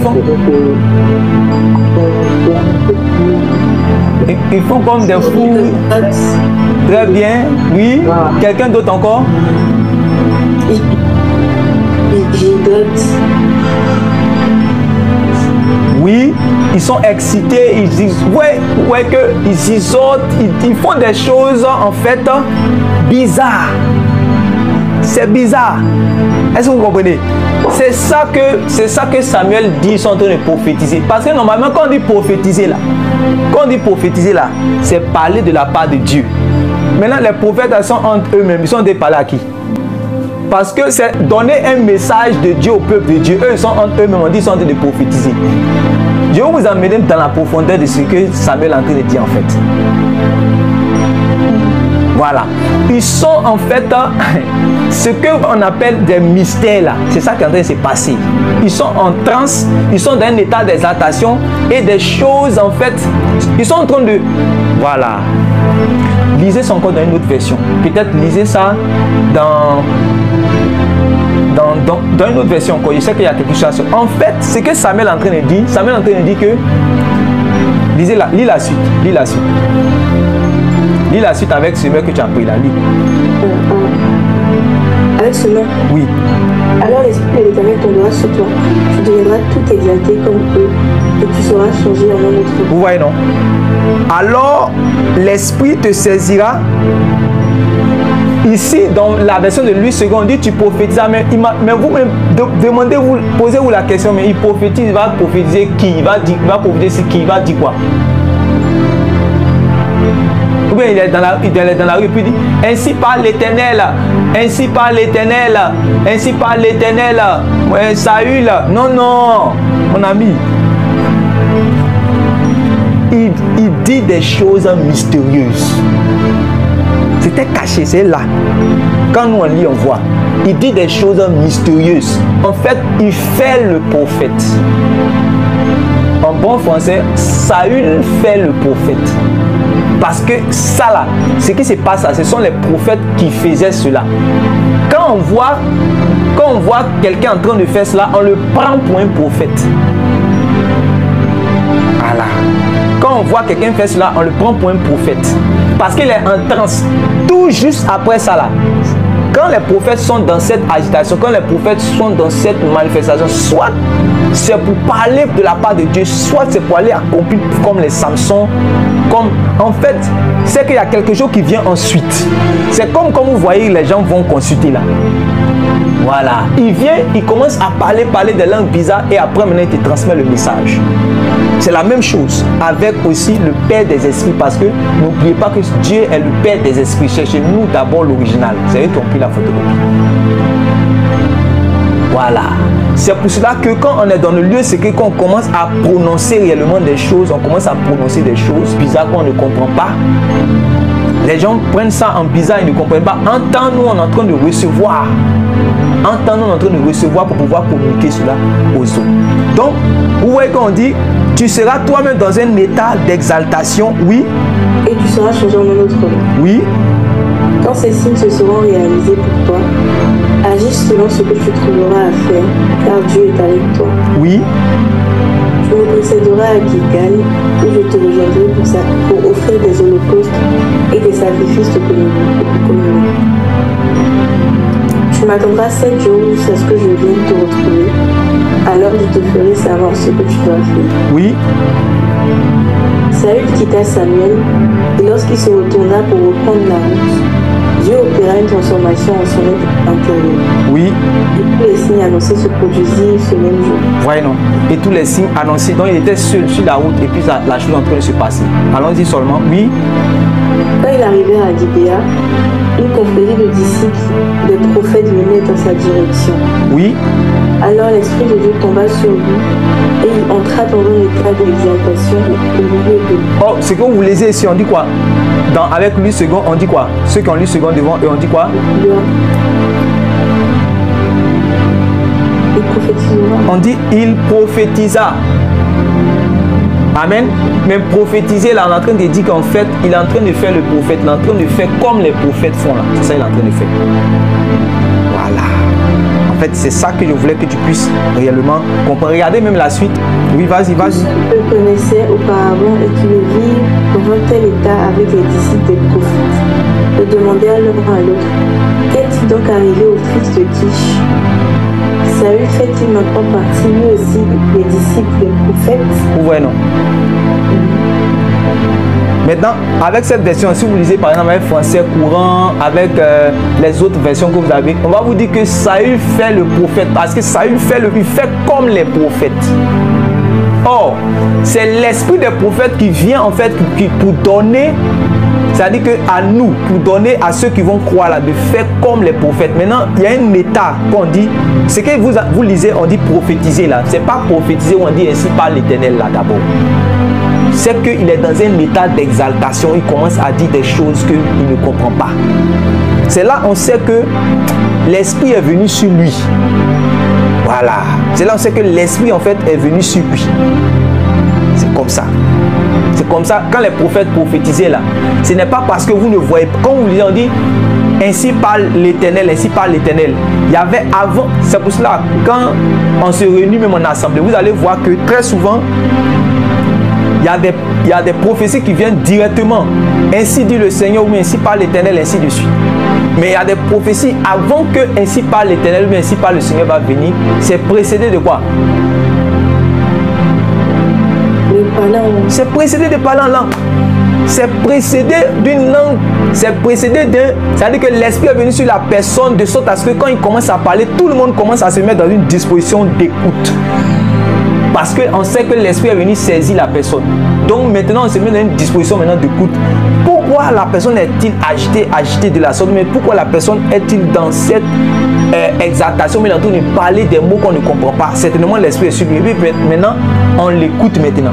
Quand on vous dit que l'esprit de l'Éternel est venu sur Amos, et Amos a commencé à parler, la parole de l'Éternel est venue sur Amos. Comment on sait que la parole de l'Éternel est venue sur Amos? C'est parce que l'Éternel le saisit. Maintenant, quand l'Éternel le saisit, là, c'est pas des signes. L'un des signes, là, c'est l'état d'exaltation que nous appelons aujourd'hui de parler à l'âme. C'est existé dans l'Ancien Testament. Ça, c'est le Saint-Esprit qui m'a enseigné ça. Et c'est ça que vous êtes en train de voir. Ça existait dans l'Ancien Testament. Mais c'était donné à ceux à qui Dieu a voulu donner, ceux-là qu'on appelle les prophètes. Voilà. Maintenant, on arrive dans un temps où ce ne sera pas seulement les prophètes, ce ne sera pas seulement aux prophètes que cela va être communiqué, mais ça sera à tous ceux qui vont croire, à tous ceux qui vont aspirer, à tous ceux qui vont rechercher cela. Dieu sera aussi disposé à les donner, puisque c'est ce que Dieu lui-même il a décidé de le faire. Vous voyez ça? Voilà. Maintenant, Allons-y, je vous montre quelque chose encore rapidement. Romains chapitre 8. C'est 14, vas-y. Car tous ceux qui sont conduits par l'Esprit de Dieu sont fils de Dieu. Car tous ceux qui sont conduits par l'Esprit de Dieu sont fils de Dieu. Oui. Et vous n'avez pas reçu l'esprit de servitude. Et vous n'avez pas reçu un esprit de servitude. Pour être encore dans la crainte. Pour être encore dans la crainte. Et vous avez reçu un esprit d'adoption. Mais vous avez reçu un esprit d'adoption. Par lequel nous crions Abba Père. Voilà. C'est-à-dire que c'est par cet esprit-là que Jésus avait la capacité en tant qu'homme sur la terre de s'adresser directement à Dieu comme son Père directement. C'est comme ça Jésus, quand il priait, disait Père. Les autres étaient scandalisés parce que quand il s'adresse à Dieu, tu as comme l'impression que Dieu est son Père directement. Voilà. Maintenant, il nous a partagé cet esprit-là de sorte à ce que nous aussi, le Père devient notre Père directement. On n'est plus dans la servitude. Notre Père là, c'est directement Dieu, Dieu le Père. Est-ce que vous comprenez? Voilà. Notre Père qui est dans les cieux. Jésus nous donne la capacité aussi. C'est pour ça qu'il dit quand vous priez, dites notre Père qui est dans les cieux. Il nous a mis directement en relation avec le Père. Voilà. Nous n'avons pas un esprit de servitude pour dire que nous allons passer par quelqu'un d'autre encore, mais un ange ou bien une statue. Non, on ne peut plus passer par ça. Il nous a mis directement en connexion avec son Père, de sorte à ce que nous pouvons dire comme lui, Abba Père. Mon Père directement. Très bien. Mais c'est avec un esprit que cela a été possible, qu'on appelle le Saint-Esprit. Maintenant, regardez, l'esprit là, quand il est venu, au verset 26, De même aussi, l'Esprit nous aide dans notre faiblesse. de même aussi, l'Esprit là, de Jésus là, qui est venu en nous, il nous aide dans notre faiblesse, dans notre limite, dans notre incapacité. Oui, Car nous ne savons pas ce qu'il nous convient de demander dans nos prières. car nous ne savons pas ce qu'il nous convient de demander dans nos prières. Est-ce que vous comprenez? Car nous ne savons pas ce qu'il nous convient de demander dans nos prières. Donc, vous allez voir que souvent, quand vous êtes en train de prier, souvent, c'est vous qui dirigez la prière ou bien quand vous priez seul, surtout quand vous êtes fatigué, vous arrivez de prier et vous dites Seigneur mon Dieu, que ton nom soit béni. Seigneur mon Dieu, que ton nom soit béni. Que ton nom soit béni, oh, que ton nom soit béni. Éternel, mon Dieu, mon roi, mon Père, que ton nom soit béni. Et vous avez l'impression que le mot là, ça vous revient comme un effet boomerang. Parce qu'en réalité, vous ne savez pas comment vous allez prier à cet instant. Ça vous a pas encore arrivé? Beaucoup de fois. Oui. Très bien. Tu dis, Éternel mon Dieu, que ton nom soit béni. Éternel mon Dieu, ça revient encore si tu... Parce que l'esprit te démontre qu'actuellement là, ton esprit est limité un peu, ton esprit est fatigué.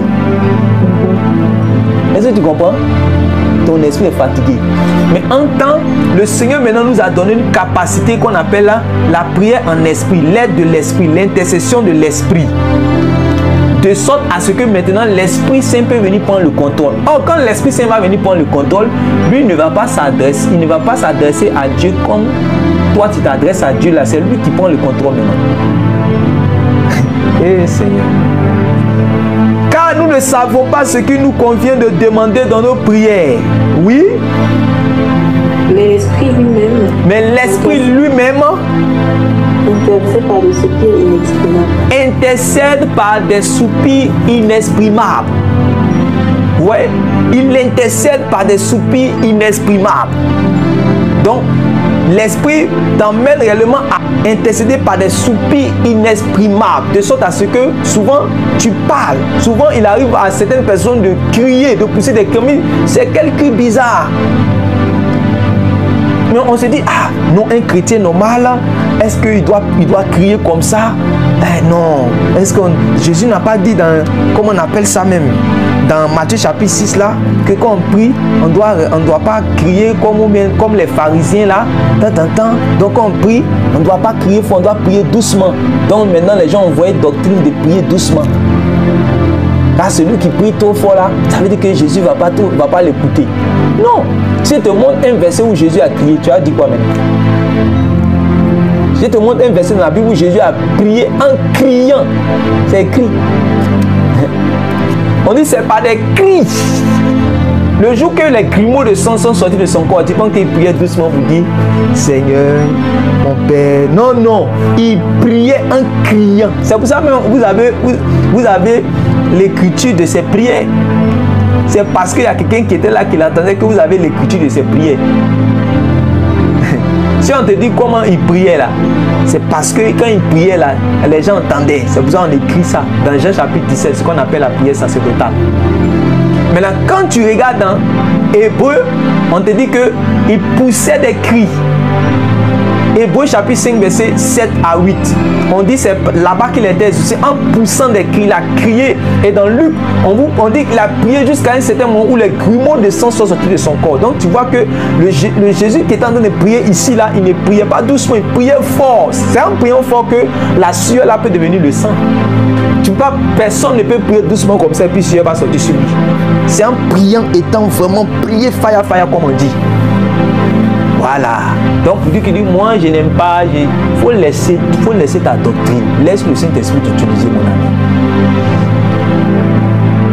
Laisse ta doctrine de tranquillos, chocolat. Laisse le Saint-Esprit t'utiliser. Le jour où il veut te faire prier. Il y a des gens qui sont assis comme ça. J'ai regardé, je ne sais pas si c'est un film où il y avait un homme de Dieu qui était assis comme ça. Et puis, il a délivré un puissant esprit des eaux. Il a chassé un puissant esprit des eaux en étant assis, comme il a dit. Vous voyez, non? En étant assis, il a chassé seulement Dieu en disant une parole. Mais, ce n'est pas tous les jours qu'il le fait. Vous allez voir le même homme de Dieu.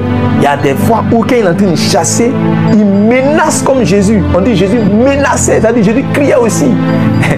Il a toute la plénitude de la puissance de Dieu, mais de moins en moins, il crie, sors! Go! Ouais, mais des fois il peut s'asseoir. Donc il faut te laisser conduire par le Saint-Esprit. Il ne faut pas choisir un côté pour dire non, que moi j'aime qu'on prie doucement. Moi j'aime pas qu'on crie. Moi j'aime pas qu'on pousse des cris. Moi j'aime pas qu'on dise des choses bizarres. Laisse le Saint-Esprit t'utiliser dans la prière et aller dans une dimension avec toi, mon frère. Alléluia. Si tu veux t'initier là, sois un enfant et accepte les vérités là simplement. Et tu seras initié aux choses de l'esprit. Et ça va t'aider pour que tu puisses avoir l'édification personnelle, s'édifier soi-même et aussi réellement être inspiré. Voilà. Maintenant, on dit, mais l'esprit lui-même intercède. Donc, on voit l'intercession de l'esprit. Et c'est ça qui arrive quand on est dans les programmes ou encore quand on est dans la présence de Dieu. Tu es en train de prier pour un frère. Comment je vais prier pour le frère Serge, pour le frère Olivier? Peut-être que je n'ai pas de ces nouvelles. Je ne sais pas comment je vais prier pour lui. Bon, comment je prie pour lui? Je peux prier souvent par lui, par intelligence, mais est-ce que je sais vraiment ce de quoi il a besoin? Peut-être ce jour, est-ce que je sais? Jésus, ce que vous parlez, ce que vous dites, est-ce que vous savez ce que le Saint-Esprit a porté moi sur moi ce soir-là?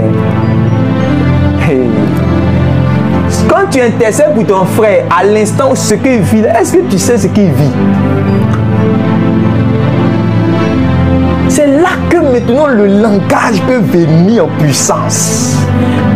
Parce que quand tu commences maintenant à parler ce langage-là, on dit que Dieu comprend et ce langage-là, c'est le Saint-Esprit qui est dans les profondeurs du Père et qui connaît les secrets du Père, qui prend maintenant le contrôle et il utilise toi seulement ta bouche pour remuer, pour balbutier.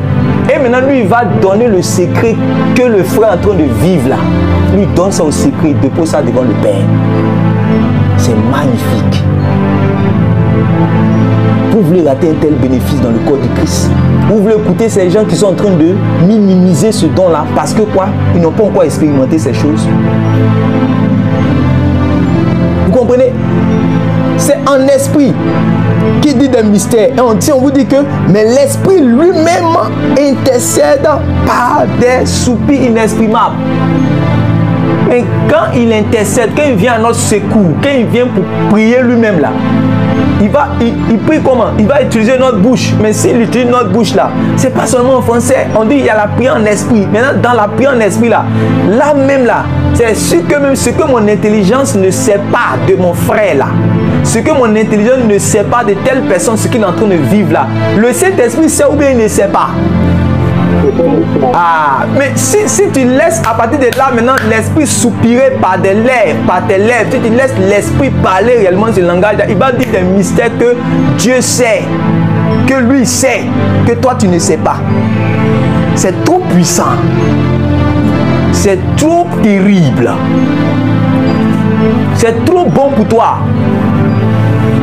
C'est pour ça que Paul a dit qu'aux Corinthiens, il dit quand je vous enseigne ça, c'est pas, moi-même je vous dis aspirez, parce que moi-même je parle ce don-là plus que vous tous.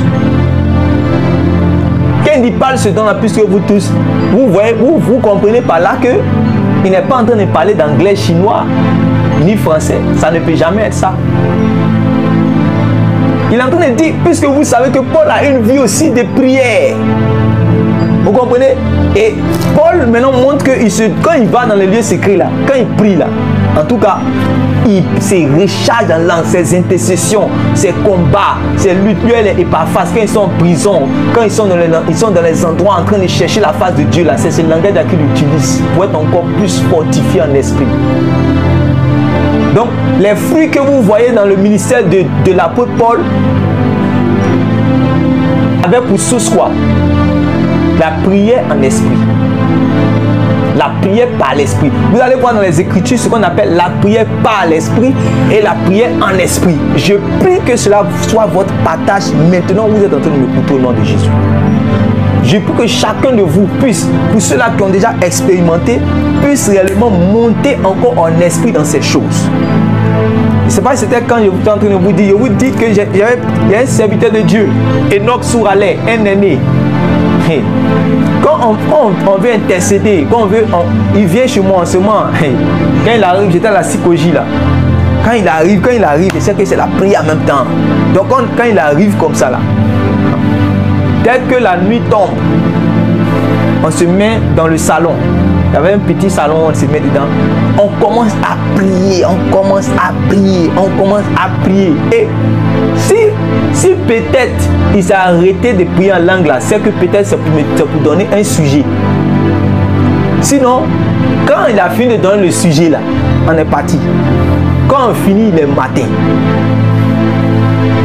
si jamais du moins il a parlé en français là, c'est que c'est pour me donner sujet. Ou mais si j'ai parlé en français, c'est que c'est pour donner sujet. Après ça, on est parti. Où on va comprendre là, il est déjà matin. Puis on est bien fatigué, si on doit dormir rapidement pour aller vaquer. Et en ce moment, après ça, quand il partait à Bobo-Doumé ici, c'est terrible. Quand il finit comme ça directement à Bobo-Doumé, non mais tu peux pas. Il prêche aller-retour, un pinasse, aller-retour, pinasse, aller-retour. Il y a une force surnaturelle qui est dans son corps qu'on ne peut pas comprendre. Je suis allé avec l'homme sur des terrains de croisades. Des miracles que j'ai vus, j'étais étonné. Mais je sais où c'était quitté, dans la prière. Quand vous voyez les choses extraordinaires qui se passent, c'est vrai qu'il y a le faux aujourd'hui et il y a beaucoup des gens qui aiment mettre la chair dedans, beaucoup qui veulent forcément aider Dieu, mais il y a des gens vraiment qui ont une vie de prière. Et la plupart des gens qui ont une vie de prière, qui durent dans la prière, pas de ceux qui vont dormir dans la prière, qui vont dormir dans la prière, la plupart de ceux qui prient là. C'est-à-dire que 90%, 95%, 98% qui prient en langue. Qui peut faire des heures, qui peut faire des heures. Vous entendez tel homme de Dieu, vous pensez que c'est un mensonge, vous dites, oh, comment il peut faire 7 heures, il peut faire 7 heures, il peut faire 9 heures, il peut faire 5 heures. Oui, c'est pas mensonge.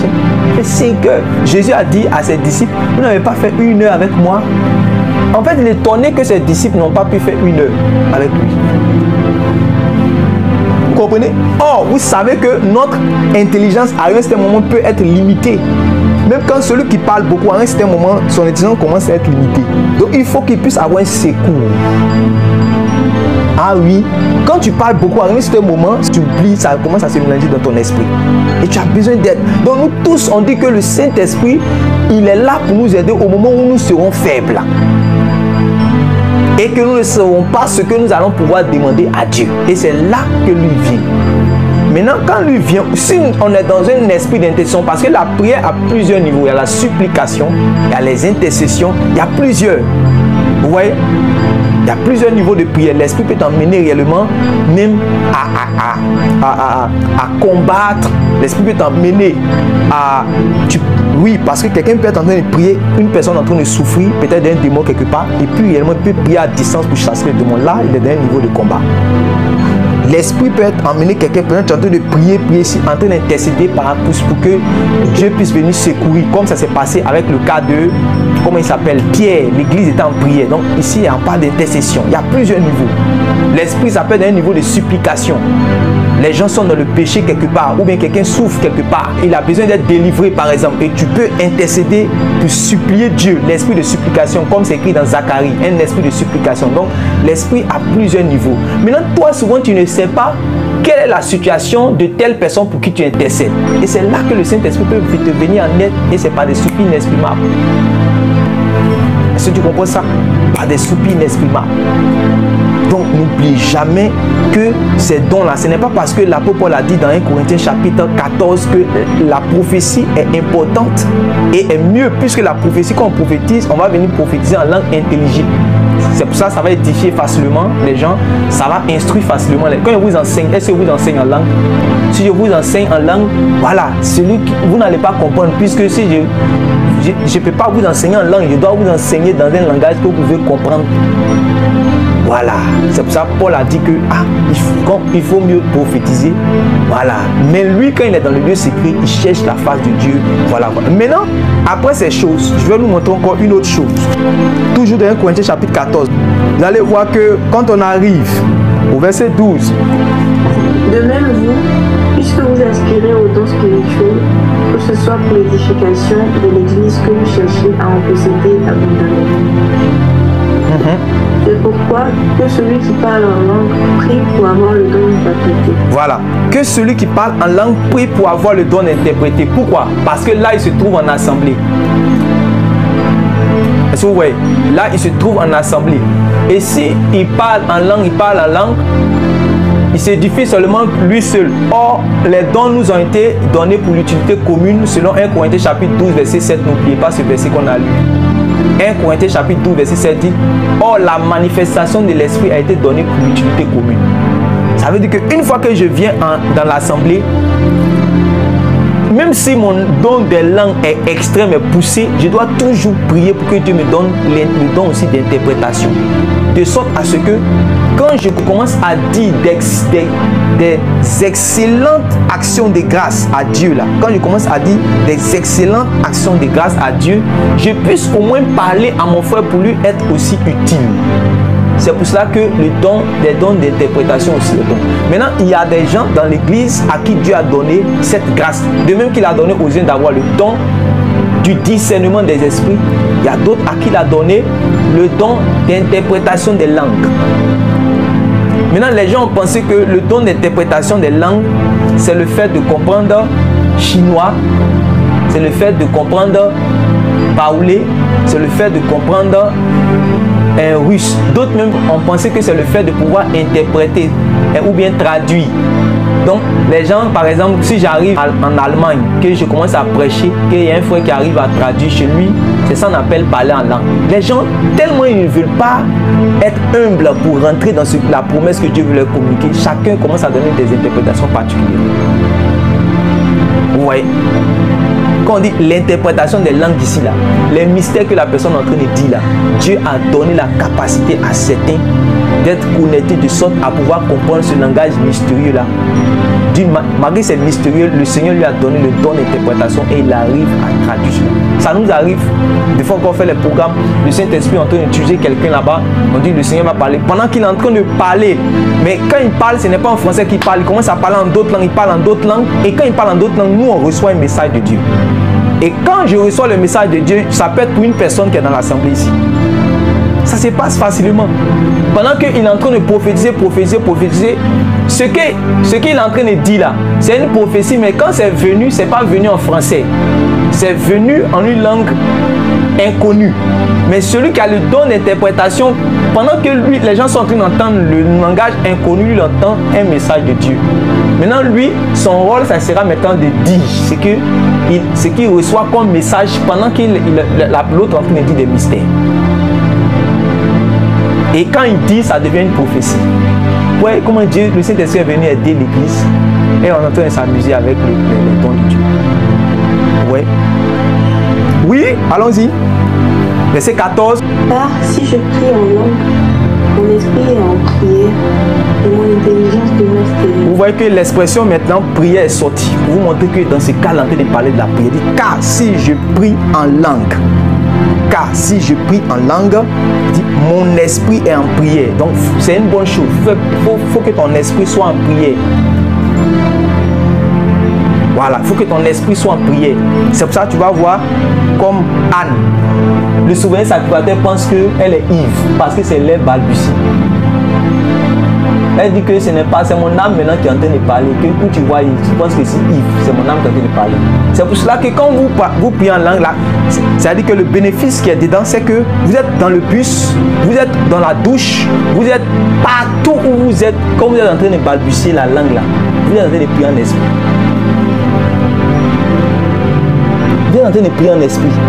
Vous pouvez être en train de cuisiner, puis vous priez. C'est trop intéressant, c'est trop bon. Vous pouvez être en train de faire, vous êtes en train d'étudier. C'est une langue que ça peut sortir. Même je suis en train de prêcher, et puis ça peut sortir. Je suis en train de chanter, et ça peut sortir. Et je peux prier dans cette langue-là. Vous comprenez ça? Regardez maintenant la suite. Ce qui va venir encore. Regarde, il dit quoi? Car si je prie en langue, mon esprit est en prière, mais mon intelligence demeure stérile. Allons-y encore. Que faire donc? Je prierai par l'esprit. Donc Paul veut que tu pries par l'esprit. Je prierai par l'esprit. Je prierai par l'esprit. Donc vous voyez que prier par l'esprit, c'est quoi? Prier, c'est qui est d'accord avec ce qu'elle a dit? Prier en esprit, là, c'est quoi? Donc, pour celui qui ne savait pas ce que ça veut dire que prier en esprit veut dire prier en langue. Donc, si je dis ici, commençons à prier en esprit, ça veut dire que je suis en train de dire quoi? Ça veut dire que je suis en train de prier en langue. Vous avez vu que les gens ont condamné les choses pour rien. On dit non que on dit prier en esprit, voilà. Oui, prier en esprit veut dire prier en langue, mon frère. Il faut écrire ça aussi quelque part. C'est Paul qui est en train de t'expliquer. Donc, car il dit que fait donc? Je prierai par l'esprit. En tant tu sais que prier par l'esprit, c'est ce qui vient d'être dit au verset 14, c'est prier en langue. Donc, prier par l'esprit, c'est prier en langue. C'est-à-dire, c'est faire prier ton esprit, c'est pas ton intelligence. Faire prier ton esprit. Ton esprit régénéré, bien sûr. Oui, maintenant. Je chanterai par l'esprit. Il dit, je prierai par l'esprit. Mais je prierai aussi avec l'intelligence. Vous voyez que c'est deux types de prières, non? Prier avec l'intelligence, c'est prier en français. Ou bien prier en anglais. Ou bien prier dans la langue maternelle, là. Voilà. Maintenant, prier en esprit, c'est prier un langage qui n'est pas humain. Maintenant, tu cherches quel langage, tu vas chercher, tu vas pas. On dit c'est un langage qui n'est pas humain. Est-ce que vous comprenez ça? Voilà, c'est un langage qui n'est pas humain. C'est un langage de l'esprit. Voilà, c'est un langage de l'esprit. Maintenant, il dit quoi? Je chanterai par l'esprit. Mais je chanterai aussi avec l'intelligence. Donc, il y a deux manières de chanter aussi, non? Il y a deux manières de chanter. Il y a chanter avec intelligence et à chanter aussi par l'esprit. Amen. Il y a chanter aussi par l'esprit et à chanter aussi avec intelligence. Donc chanter par l'esprit veut dire quoi aussi? Si vous suivez toujours le même cheminement, chanter par l'esprit, ça veut dire quoi? Donc vous êtes d'accord qu'on peut chanter en langue? Oui. Ok, donc on est en train d'avancer. Donc on prie en langue, on chante aussi en langue. Très bien, voilà. Maintenant, autrement, oui. Si tu rends grâce par l'esprit, comment celui qui est dans les rangs de l'homme du peuple rendra-t-il à lui? À ton action de grâce, puisqu'il ne sait pas ce que tu dis. Oui, non, parce qu'il n'est pas initié, donc il ne peut pas dire amen. Il ne sait pas que tu es en train de dire des mystères. Lui, il est étranger, dit, mais lui, il est en train de dire quoi même? C'est pour ça la question est venue. La question de notre thème d'aujourd'hui. Il a dit quoi? Quand nous étions en prière, j'étais entendu parler en langue. J'étais entendu prier en langue. Et ça m'a rendu bizarre. Donc, je voulais savoir. Donc, il était humble au moins. Voyez, c'était quelqu'un d'autre là. Il a dit, il est bizarre, hein. Voilà. Je me rappelle. Voilà comment un jour, le Saint-Esprit a communiqué un don des langues à quelqu'un. J'étais en train de donner, on était en train de prier comme ça, tout juste même en ligne. Pendant qu'on était en train de prier, il y a une soeur qui était connectée. Et pendant qu'on priait, j'ai commencé à prier en langue. Et elle avait été dans un groupe en fait où on avait enseigné que ces langues-là, vous savez, les gens quand ils ne comprennent pas quelque chose, ils viennent en mettant dedans. Ouais, non, les charismatiques là, ou bien les églises de réveil là, allaient à faire des ribobo, rababa, tout ça là c'est du diable, hein, tout ça là, voilà, voilà. Donc, elle a entendu un langage. Donc, elle était un peu choquée une fois. Elle dit, ah, ça c'est quoi? C'est quelle langue ça? Mais en même temps, elle ne peut pas dire c'est faux parce qu'elle connaît mes fruits en matière de caractère en Christ. Et puis elle sait comment je sais le Seigneur. Donc elle sait que je ne suis pas faux. Mais elle s'est dit, mais comment? C'est ça qui l'a maintenu en fait. Sinon, si c'était pas ça là, si c'était pour la première fois il y a longtemps, elle était déjà déconnectée même pour partir. Mais en temps, elle sait que lui là, il ne peut pas être un faux parce que depuis que je suis là, en tout cas, les messages qu'il prêche et puis sa vie là, c'est conforme à Jésus, donc il n'est pas faux. Donc, d'abord, c'est ça qui a fait qu'elle s'est maîtrisée un peu. Mais quand même, elle a posé une question au Saint-Esprit étant derrière l'écran. Elle a dit, Saint-Esprit, si vraiment c'est toi qui es en train d'utiliser, si vraiment ce qu'ils sont en train de faire là, c'est toi là, si c'est toi là. En 5 minutes, en tout cas, moi j'ai 5 minutes ici. Si je veux que en fait, il puisse dire telle chose. Sinon il ne dit pas ça, en tout cas, moi, je ne crois pas à ce qui se passe. Puisqu'elle avait déjà entendu un enseignement qui a déjà déconstruit ça. Est-ce que vous comprenez? Donc, pendant que je priais,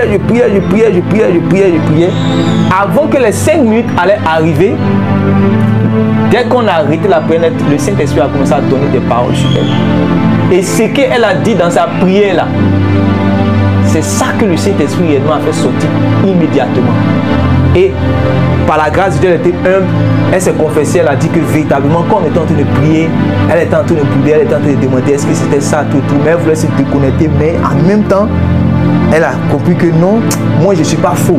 Et que l'assemblée là, ce sont des gens qui sont bien, qui croient en Dieu, qui essaient de se forcer de marcher d'une manière digne de l'évangile, que vraiment, attends, elle va continuer encore. Donc quand elle est restée, c'est là maintenant que le Saint-Esprit, quand elle a fait le sujet de prière, le Saint-Esprit a fait sortir immédiatement ce sujet de prière là. Qui était une chose qui était cachée dans sa vie. Et à partir de là, elle s'est confessée. Quand elle s'est confessée, il lui a dit que est-ce que tu veux expérimenter ça cette nuit? Cette nuit-là même. Est-ce que tu veux expérimenter ça? Je parle à quelqu'un qui est ici qui n'a pas encore expérimenté, qui veut expérimenter. Cette nuit-là, est-ce que tu veux l'expérimenter? Jésus-Christ est le même hier, aujourd'hui, éternellement. Sa parole court avec vitesse. Il n'est pas limité selon le temps et l'espace. C'est-à-dire qu'actuellement où il est là, il est dans ta chambre. Il est apparu à 500 frères à la fois. C'est-à-dire qu'il apparaît à la même seconde, il apparaît à tel frère Jonas, il apparaît en même temps à tel frère Élie quelque part là-bas, il apparaît en même temps à tel frère Jacques qui est là-bas. Donc le Seigneur est puissant pour le faire. À l'heure où je parle, tu peux expérimenter même derrière ton écran, sur ton esprit ouvert. Donc pendant que réellement j'ai dit ces choses-là, cette nuit même, le Saint-Esprit est tombé sur elle, a commencé à voir les choses cachées qui étaient dans sa vie. Elle a commencé à goûter aux choses de l'Esprit. Certaines personnes m'ont donné juste certaines prédications où j'étais, certaines vidéos, mais certains audios où j'étais simplement en prière. Je dis, tu veux prier en langue, mais tu veux prophétiser dans ta vie, mais tu veux prier en langue. Écoute, quand tu finis d'écouter, va prier. Ou bien pendant que tu pries, mets ça, écoute. Le Saint-Esprit va se charger du reste. Et le Saint-Esprit fait son travail. Il y avait d'autres à qui ne croyaient pas dans la prophétie, ni au parler en d'autres langues. Elle s'était moquée même des frères. Après la prière, elle ne croyait pas. Elle dit que, ah, c'est là, ils ont dû parler, c'est quelle langue bizarre là. Elle est en train de se moquer. Une fois pendant une réunion, le Saint-Esprit me dit, appelle là. Je l'appelle, elle vient. Je lui ai dit, toi, ce que le Saint-Esprit va faire avec toi, C'est-à-dire, quand tu vois les gens qui sont en train de parler en langue, mais ils sont en train de prophétiser, tu ne crois pas. Mais tu vas voir comment l'esprit toi-même va te... C'est-à-dire que c'est comme une humiliation. Quand il va te donner la pour toi, ça sera comme une humiliation. Il faut regarder. Elle ne croyait pas. Jusqu'à ce qu'un jour, peut-être certains frères qui sont connectés même savent de qui ils parlent. On était en une réunion d'assemblée. Elle était assise derrière. Quand le Saint-Esprit est venu chez elle, elle a parlé en langue, ça ne s'arrête pas pendant 2 jours. C'est-à-dire, et puis les langues sont venues chez elle, elle est là, elle parle. Si on pouvait faire un enregistrement pour lui donner, elle ne peut plus jamais se moquer de quelqu'un dans sa vie encore qui parle en langue. C'est-à-dire, nous, on me demande pardon. Moi-même, ce jour-là, réunion là, je suis allé derrière, je demande à l'esprit, je dis Saint-Esprit, saisis-la afin qu'elle puisse se calmer. Et puis l'esprit est en train de me dire en même temps que je vais l'humilier. Avec le don de l'énergie, je vais l'humilier. Ce qu'elle ne veut pas que ça sorte dans sa bouche, ça va sortir jusqu'à ce que même. C'est-à-dire, elle a commencé à parler maintenant. Rita, maman, qu'elle a commencé à dire tout ce qu'elle dit que c'est faux là. Ça sort seulement, elle ne s'arrête pas. Moi-même, je prie pour demander à l'esprit, je dis, cet esprit pardonne, cet esprit dit, mon fils, laisse. Elle va comprendre. Elle a parlé. Réunion, on était obligé de la prendre pour la mettre dehors. C'est moi qui comprenais ce que l'esprit est en train de faire. C'est après, elle lui a dit, tu as vu ce que l'esprit a fait? Elle a confessé à tout le monde que elle s'était moquée de tel frère qui parlait en langue, que vraiment elle se disait comment l'esprit peut agiter quelqu'un, que l'esprit peut faire. Elle ne croyait pas aux choses de l'esprit. Pour toi, je ne veux pas que ça soit dans une dimension d'humiliation. Je veux que ce soit dans une dimension de foi. Il faut croire. Le Saint-Esprit réellement va faire cela avec toi. C'est une chose qui est pas. On dit ceux qui étaient comme des enfants, ils ont cru.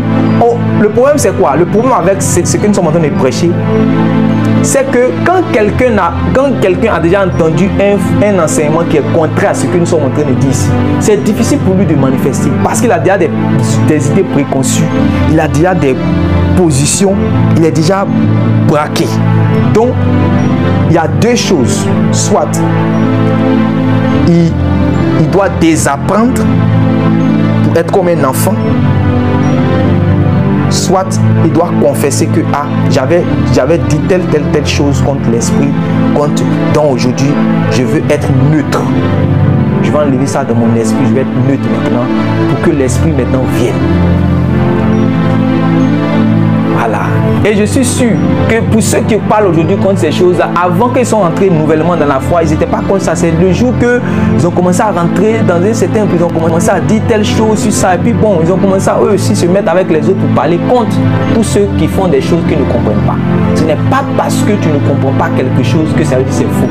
C'est parce que simplement tu n'es pas initié à la chose. Est-ce que tu comprends ça? C'est parce que simplement tu n'es pas initié à la chose. Mais le Seigneur est en train de te faire comprendre que c'est ton partage. Est-ce qu'il y a un frère, il y a une soeur qui a une difficulté encore après ce que nous sommes en train de voir, qui veut comprendre quelque chose qu'il ne comprend pas clairement? Le Saint-Esprit va t'aider. Donc, le parler en langue, il ne faut pas que quelqu'un pense que ça est joli, ça sera joli. Que, en fait, tu dois briser tout ce qui est honte d'abord. Parce que tu dis que quand je vais dire Rakolo Kolo Santo Kobolo Randela Basrai Keklo Kadiba, ils vont dire mais c'est quoi ça là? Justement, il ne peut pas comprendre, c'est des mystères. Mais tu te dis que toi, tes lèvres sont trop civilisées pour ne pas prononcer ces paroles barbares à notre intelligence. C'est ça le problème. C'est là-bas qu'il y a problème. Or, c'est un enfant. Vous allez voir un enfant, hein, tu peux finir par la langue, tu vas lui dire, répète. Il va répéter parce qu'il est un enfant. Est-ce que vous voyez? Vous allez voir dans certaines réunions, le Saint-Esprit a utilisé des enfants qui avaient 9 ans. On a mis le micro devant eux. Le Saint-Esprit a commencé. Même c'est sur les autres, c'est sur les réseaux sociaux. Voilà. Le Saint-Esprit, souvent, ils utilisent les enfants. Ils parlent. Voilà. Ils parlent en d'autres langues.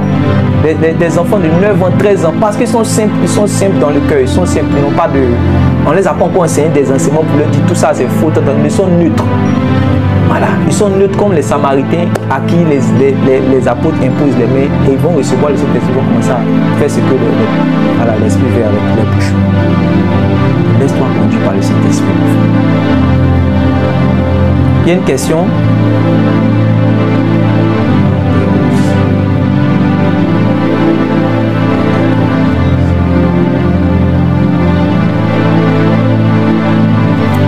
Tout le monde, ça va? Oui, quelqu'un veut parler? Oui.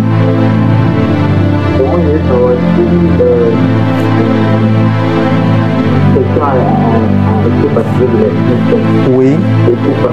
Je parle pas en langue. Oui. Bon, si les gens parlent, ça veut dire quoi? Moi, chez moi, selon moi, ça veut dire. Aujourd'hui, là, moi, je suis venu de la part de Jésus pour que toi, tu puisses aimer le parler en langue et tu puisses expérimenter ça. Il n'y a pas quelqu'un qui va dire quelque chose. Je veux, comme Paul, que tu puisses parler en toute langue. Je veux que tu puisses prophétiser. Ça ne veut pas dire que tu n'es pas de Dieu parce que tu ne prophétises pas ou encore tu ne parles pas en d'autres langues. Ça ne veut pas dire que tu n'es pas chrétien ou enfant de Dieu. Non. Parce que j'avais déjà répondu, je ne sais pas s'il y a un frère à qui j'avais répondu que le Saint-Esprit a un aspect intérieur. Il vient d'abord pour attester à ton esprit que tu es enfant de Dieu, pour t'accorder la paix du cœur, le repos avec Dieu. Ça, c'est l'aspect entorse. Amen. Mais quand il y a le Saint-Esprit qui vient sur toi pour te remplir de son vin nouveau, ça c'est les aspects de tout ce qui est manifestation, prophétie, langue, tout et tout. Mais je veux dire que langue, tout ça là, c'est ta part, c'est comme c'est ton héritage. C'est ton héritage. Donc il faut prendre. Voilà, c'est ton héritage. Donc il faut prendre, il faut aspirer ça. Il faut aspirer à ça. Ce soir même tu peux aller devant le Père. Il va te donner ça. Qu'est-ce qu'il a dit? Il a dit que les pères qui sont sur la terre là, ils sont méchants, mais ils donnent les choses à leurs enfants. À combien de fois de raison lui ne donnera pas le Saint-Esprit? Mais le Saint-Esprit, avec tout ce que le Saint-Esprit vient avec. Donc c'est ta part. Amen. Ça ne veut pas dire que tu n'es pas aussi enfant de Dieu si tu n'as pas encore manifesté. Mais l'enseignement a été donné ce soir pour que tu puisses entrer dans cette grâce. Surtout, ça c'est l'objectivité de notre moment. Pour que tu puisses entrer dans cette grâce et manifester cette chose. C'est bon? Frère Serge? Voilà. Dieu te bénisse. C'est ta part. Le plus important, nous savons ces choses. Et nous savons une chose. Ce n'est pas le parler en langue qui va te faire entrer au ciel. Beaucoup vont parler en langue dans l'enfer. Beaucoup. Ils ont fini de parler en langue sur la terre. Ils vont continuer, ils vont aller en enfer. Parce que quoi? Ils n'ont pas marché d'une manière digne de Dieu. Ça, c'est clair. Maintenant, on parle de toi maintenant qui dit que tu marches d'une manière digne de Dieu. Toi qui dis que tu marches dans la sanctification, on te dit que maintenant, il y a un autre cadeau qui est pour toi aussi sur la terre qui va te permettre encore plus même d'expérimenter les choses avec Dieu. Parce que avant de rentrer au ciel, il y a ce qu'on appelle la marche avec Dieu. Il faut marcher avec Dieu. Pour marcher avec Dieu, il faut marcher en esprit. Mais il y a beaucoup de choses dans la communication avec le Saint-Esprit. Paul dit que la grâce de l'amour de Dieu le Père, la grâce de notre Seigneur Jésus et la communication du Saint-Esprit soient avec vous. L'un des moyens de communication du Saint-Esprit, c'est le don des langues aussi. C'est pour vous. Prenez. Mande Sobalara. Recevoir cette grâce dans le nom puissant de Jésus. Mande Obalakara, Nelo Savare Adana. Recevoir cela dans le nom de Jésus. Dieu Père qui bénit. Dieu le Dieu qui rend. Que tes enfants. Les pourra tuscan de la bourra qui en de loja. Baroki le nahuza kurema la peda la haya.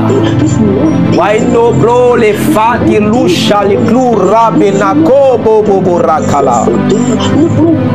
Oh, lo mighty read la crogines cubrada le carane los cubrade la qui reto lo colina frate scoba. Ce soir, papa, plus que jamais, visite. Makore pale kele manduru sabaraba la cleru la ba rende clora. Communique, Seigneur, ton Saint-Esprit. Oh, Saint-Esprit. Seigneur, les langues, Seigneur, de feu. Seigneur, descend comme la beauté grande. Oh, Saint-Esprit. Dans chacun. Oh, Saint-Esprit. Jésus. Kanim Sobra.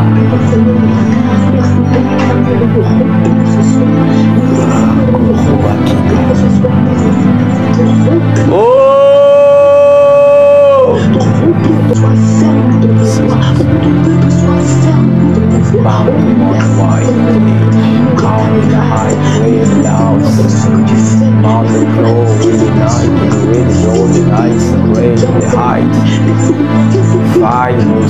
Wall of light, kill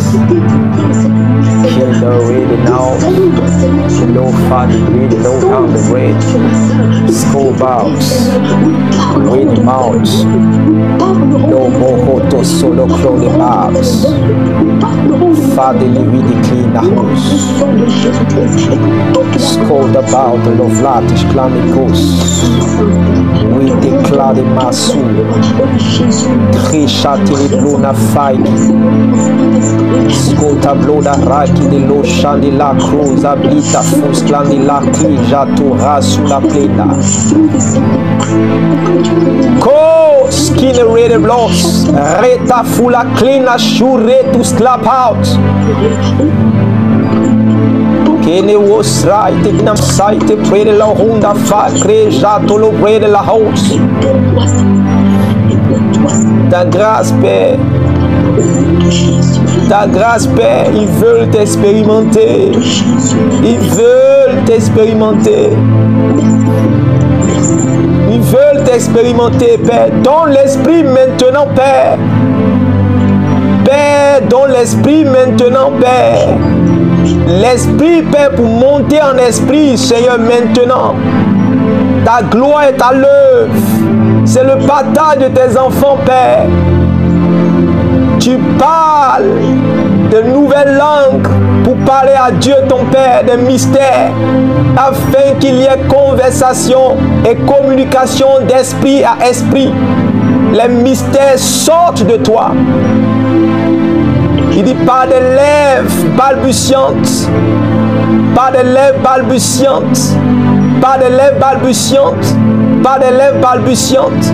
Je vois quelqu'un ici élever des prières comme Anne. Ton âme commence à prier. Ton âme commence à prier. Tu commences à prier par l'esprit. Tu commences à prier par l'esprit. Il y avait quelqu'un ici qui avait dit, Seigneur, donne-moi. Je veux chanter maintenant en langue. Je prie en langue, mais je veux aussi chanter en langue. Tu es ici. Lorsque tu commences à chanter, quand tu veux commencer à prier en langue, tu es bloqué parce que tu n'as pas encore expérimenté la chose. Voici ta bénédiction ce soir même. Tu es ici. Je parle par l'esprit. Et tu vas confirmer cela juste après Amen final. Car tu es ici. L'esprit me dit que tu as dit à Dieu, Seigneur, je veux chanter en langue. Lorsque je commence à chanter les cantiques, je veux chanter en langue. Mais quand tu commences à chanter, que tu veux commencer à chanter en langue, tu es comme bloqué. Aujourd'hui, l'esprit te délivre. Aujourd'hui, l'esprit t'accorde sa grâce. L'esprit t'accorde sa grâce. L'esprit t'accorde sa grâce. L'esprit t'accorde sa grâce. Il y a une personne dans cette semaine, tu as expérimenté comme une délivrance pendant que tu es en train de prier. Tu as expérimenté comme une délivrance pendant que tu es en train de prier et méditer. Le Saint-Esprit a dit à ton esprit qui t'a délivré. Il a dit à ton esprit qui t'a délivré. Et ce même esprit va mettre ce soir même des mystères dans ta bouche pendant que tu pries. Pendant que tu pries, il met des mystères dans ta bouche pour confirmer sa délivrance, que son esprit, c'était son esprit qui était effectivement sur toi. Pour confirmer que c'était son esprit qui était effectivement sur toi. Il y a une personne qui a dit, Seigneur, tu étais dans un moment de prière, où tu étais seul à seul avec Dieu. Tu as fait la prière de Jacob. Tu as dit, Seigneur, c'est comme dans le lieu où vous étiez en train de prier, il y a eu ce sujet de prière, ou dans le sujet de prière, c'était comme un groupe, vous étiez dans un groupe de prière, et le sujet qui a été donné était semblable à l'expérience que Jacob a vécue, où il ne voulait pas laisser l'Éternel, l'ange de l'Éternel monter sans qu'il ne soit béni. Parce qu'effectivement, tu vis une situation où tu as dit, je vais plutôt me concentrer sur les choses spirituelles, je ne vais pas me concentrer sur les choses de ma vie. Mais c'est comme si tu étais convaincu à cet instant, ce jour-là précisément, lorsque je t'ai donné, que tu as le droit aussi de dire à Dieu, Seigneur, voici ma situation, je ne te laisse pas partir. Le Saint-Esprit me dit qu'il t'a entendu. Oh, mon Dieu est vivant. Vous croyez que Dieu ne parle pas? Il y a plusieurs personnes qui pensent que Dieu ne parle pas. Dieu parle. Et vous allez voir cette confirmation tout juste après Amen final. Vous montrez que Dieu connaît vos situations. Et Dieu sait ce que vous vivez. Et Dieu vous aime. Et Dieu veut vous libérer. Et Dieu veut vous bénir. Et Dieu veut vous faire grâce. Merci, Esprit de grâce. Merci, Esprit de grâce. Merci, Esprit de grâce. Que chacun de nous ouvre la bouche, commence à bénir, à rendre des actions de grâce à l'Éternel avant que nous allons terminer. Prie, demande quelque chose à Dieu ou encore rends grâce à Dieu pour tout ce qu'il a déjà fait, pour ta famille, pour ta vie spirituelle, pour ta percée spirituelle, pour ta croissance en Christ. Prie au nom de Jésus. Clo ma sebla, fresho le man de guscla de bliga. Resupla de fadea, Rita lushkena bout, Roso plina fighta, Kina rushe le blona, Redu plani fight lo cloda. I was with the clothes, Retabalu cloda, Fapina rushka la cleaning with the blows, Redu pano water bleed a corners, you water fly in the shy the bread holes, Rito plan the clubas, and the with the boat, and the cado loza, and the really look uno whiskla de shida retolo man de wida I le with pre de loza in a kula kina brida I use a frak in a cluje I call man de broda I was kina reta de the reda que ratu stande laida allo sumen de cloba rita bolo cluna fai que loza riche le cloni ride loza. Père, je prie que tu fasses monter leur énergie spirituelle dans la prière. Oh, il fait monter ton énergie spirituelle dans la prière. Tes temps de prière commencent à augmenter. Tes temps de prière commencent à augmenter. Tes temps de prière commencent à augmenter. Tes temps de prière commencent à augmenter. Tes temps de prière commencent à augmenter. Tes temps de prière commencent à augmenter. Tes temps de prière commencent à augmenter. L'amour de la prière commence à remplir ton cœur. L'amour de la prière commence à remplir ton cœur. Une personne avait un projet personnel. Un projet personnel dans la fin réellement dans la fin de l'année, un projet sérieux personnel dans la fin de l'année, et il y avait des inquiétudes. Mais le Seigneur te donne de l'assurance. Le Seigneur te donne de l'assurance. Le Seigneur t'a donné comme de l'assurance. Pas il t'a donné même. Il t'a donné de l'assurance pour te dire qu'il gère la chose. Rosa la plan de fight. Lo sapra de la jaille de closa. Reto lo plona faiki. Shabra de lose qui la clida cheia. Scone bride le hovas. Kina rusha la claia. Inti prodali a de cosa. Ine might rede clona. A praji lusa kena. I santo brade la haya. Ete clu gene clo with blata. Sakune blova. Aituna risha le clunda. My prozo queda. Tailo sobrenda. Lishitu skluda. I win prodli askuda. Kama shole kia de des. Kama shole kia de desa. Sopra delia te kuna shai de loza. Merci Saint-Esprit. Je t'aime Père. Merci Père. À toi la gloire. J'aime ta présence. Que ton nom soit béni. Je prie que tes enfants puissent baigner dans cette atmosphère spirituelle. qui puisse baigner dans cette atmosphère spirituelle. Que tout ce qui est esprit de lourdeur soit dégagé. Que l'atmosphère soit libérée. Et qu'il puisse, Seigneur, te contempler, te chercher, te prier, t'adorer. Au nom puissant de Jésus. Merci, Seigneur. À toi la gloire. À toi l'honneur. À toi la louange. Au nom puissant de Jésus-Christ. Amen. Amen. Amen. Amen.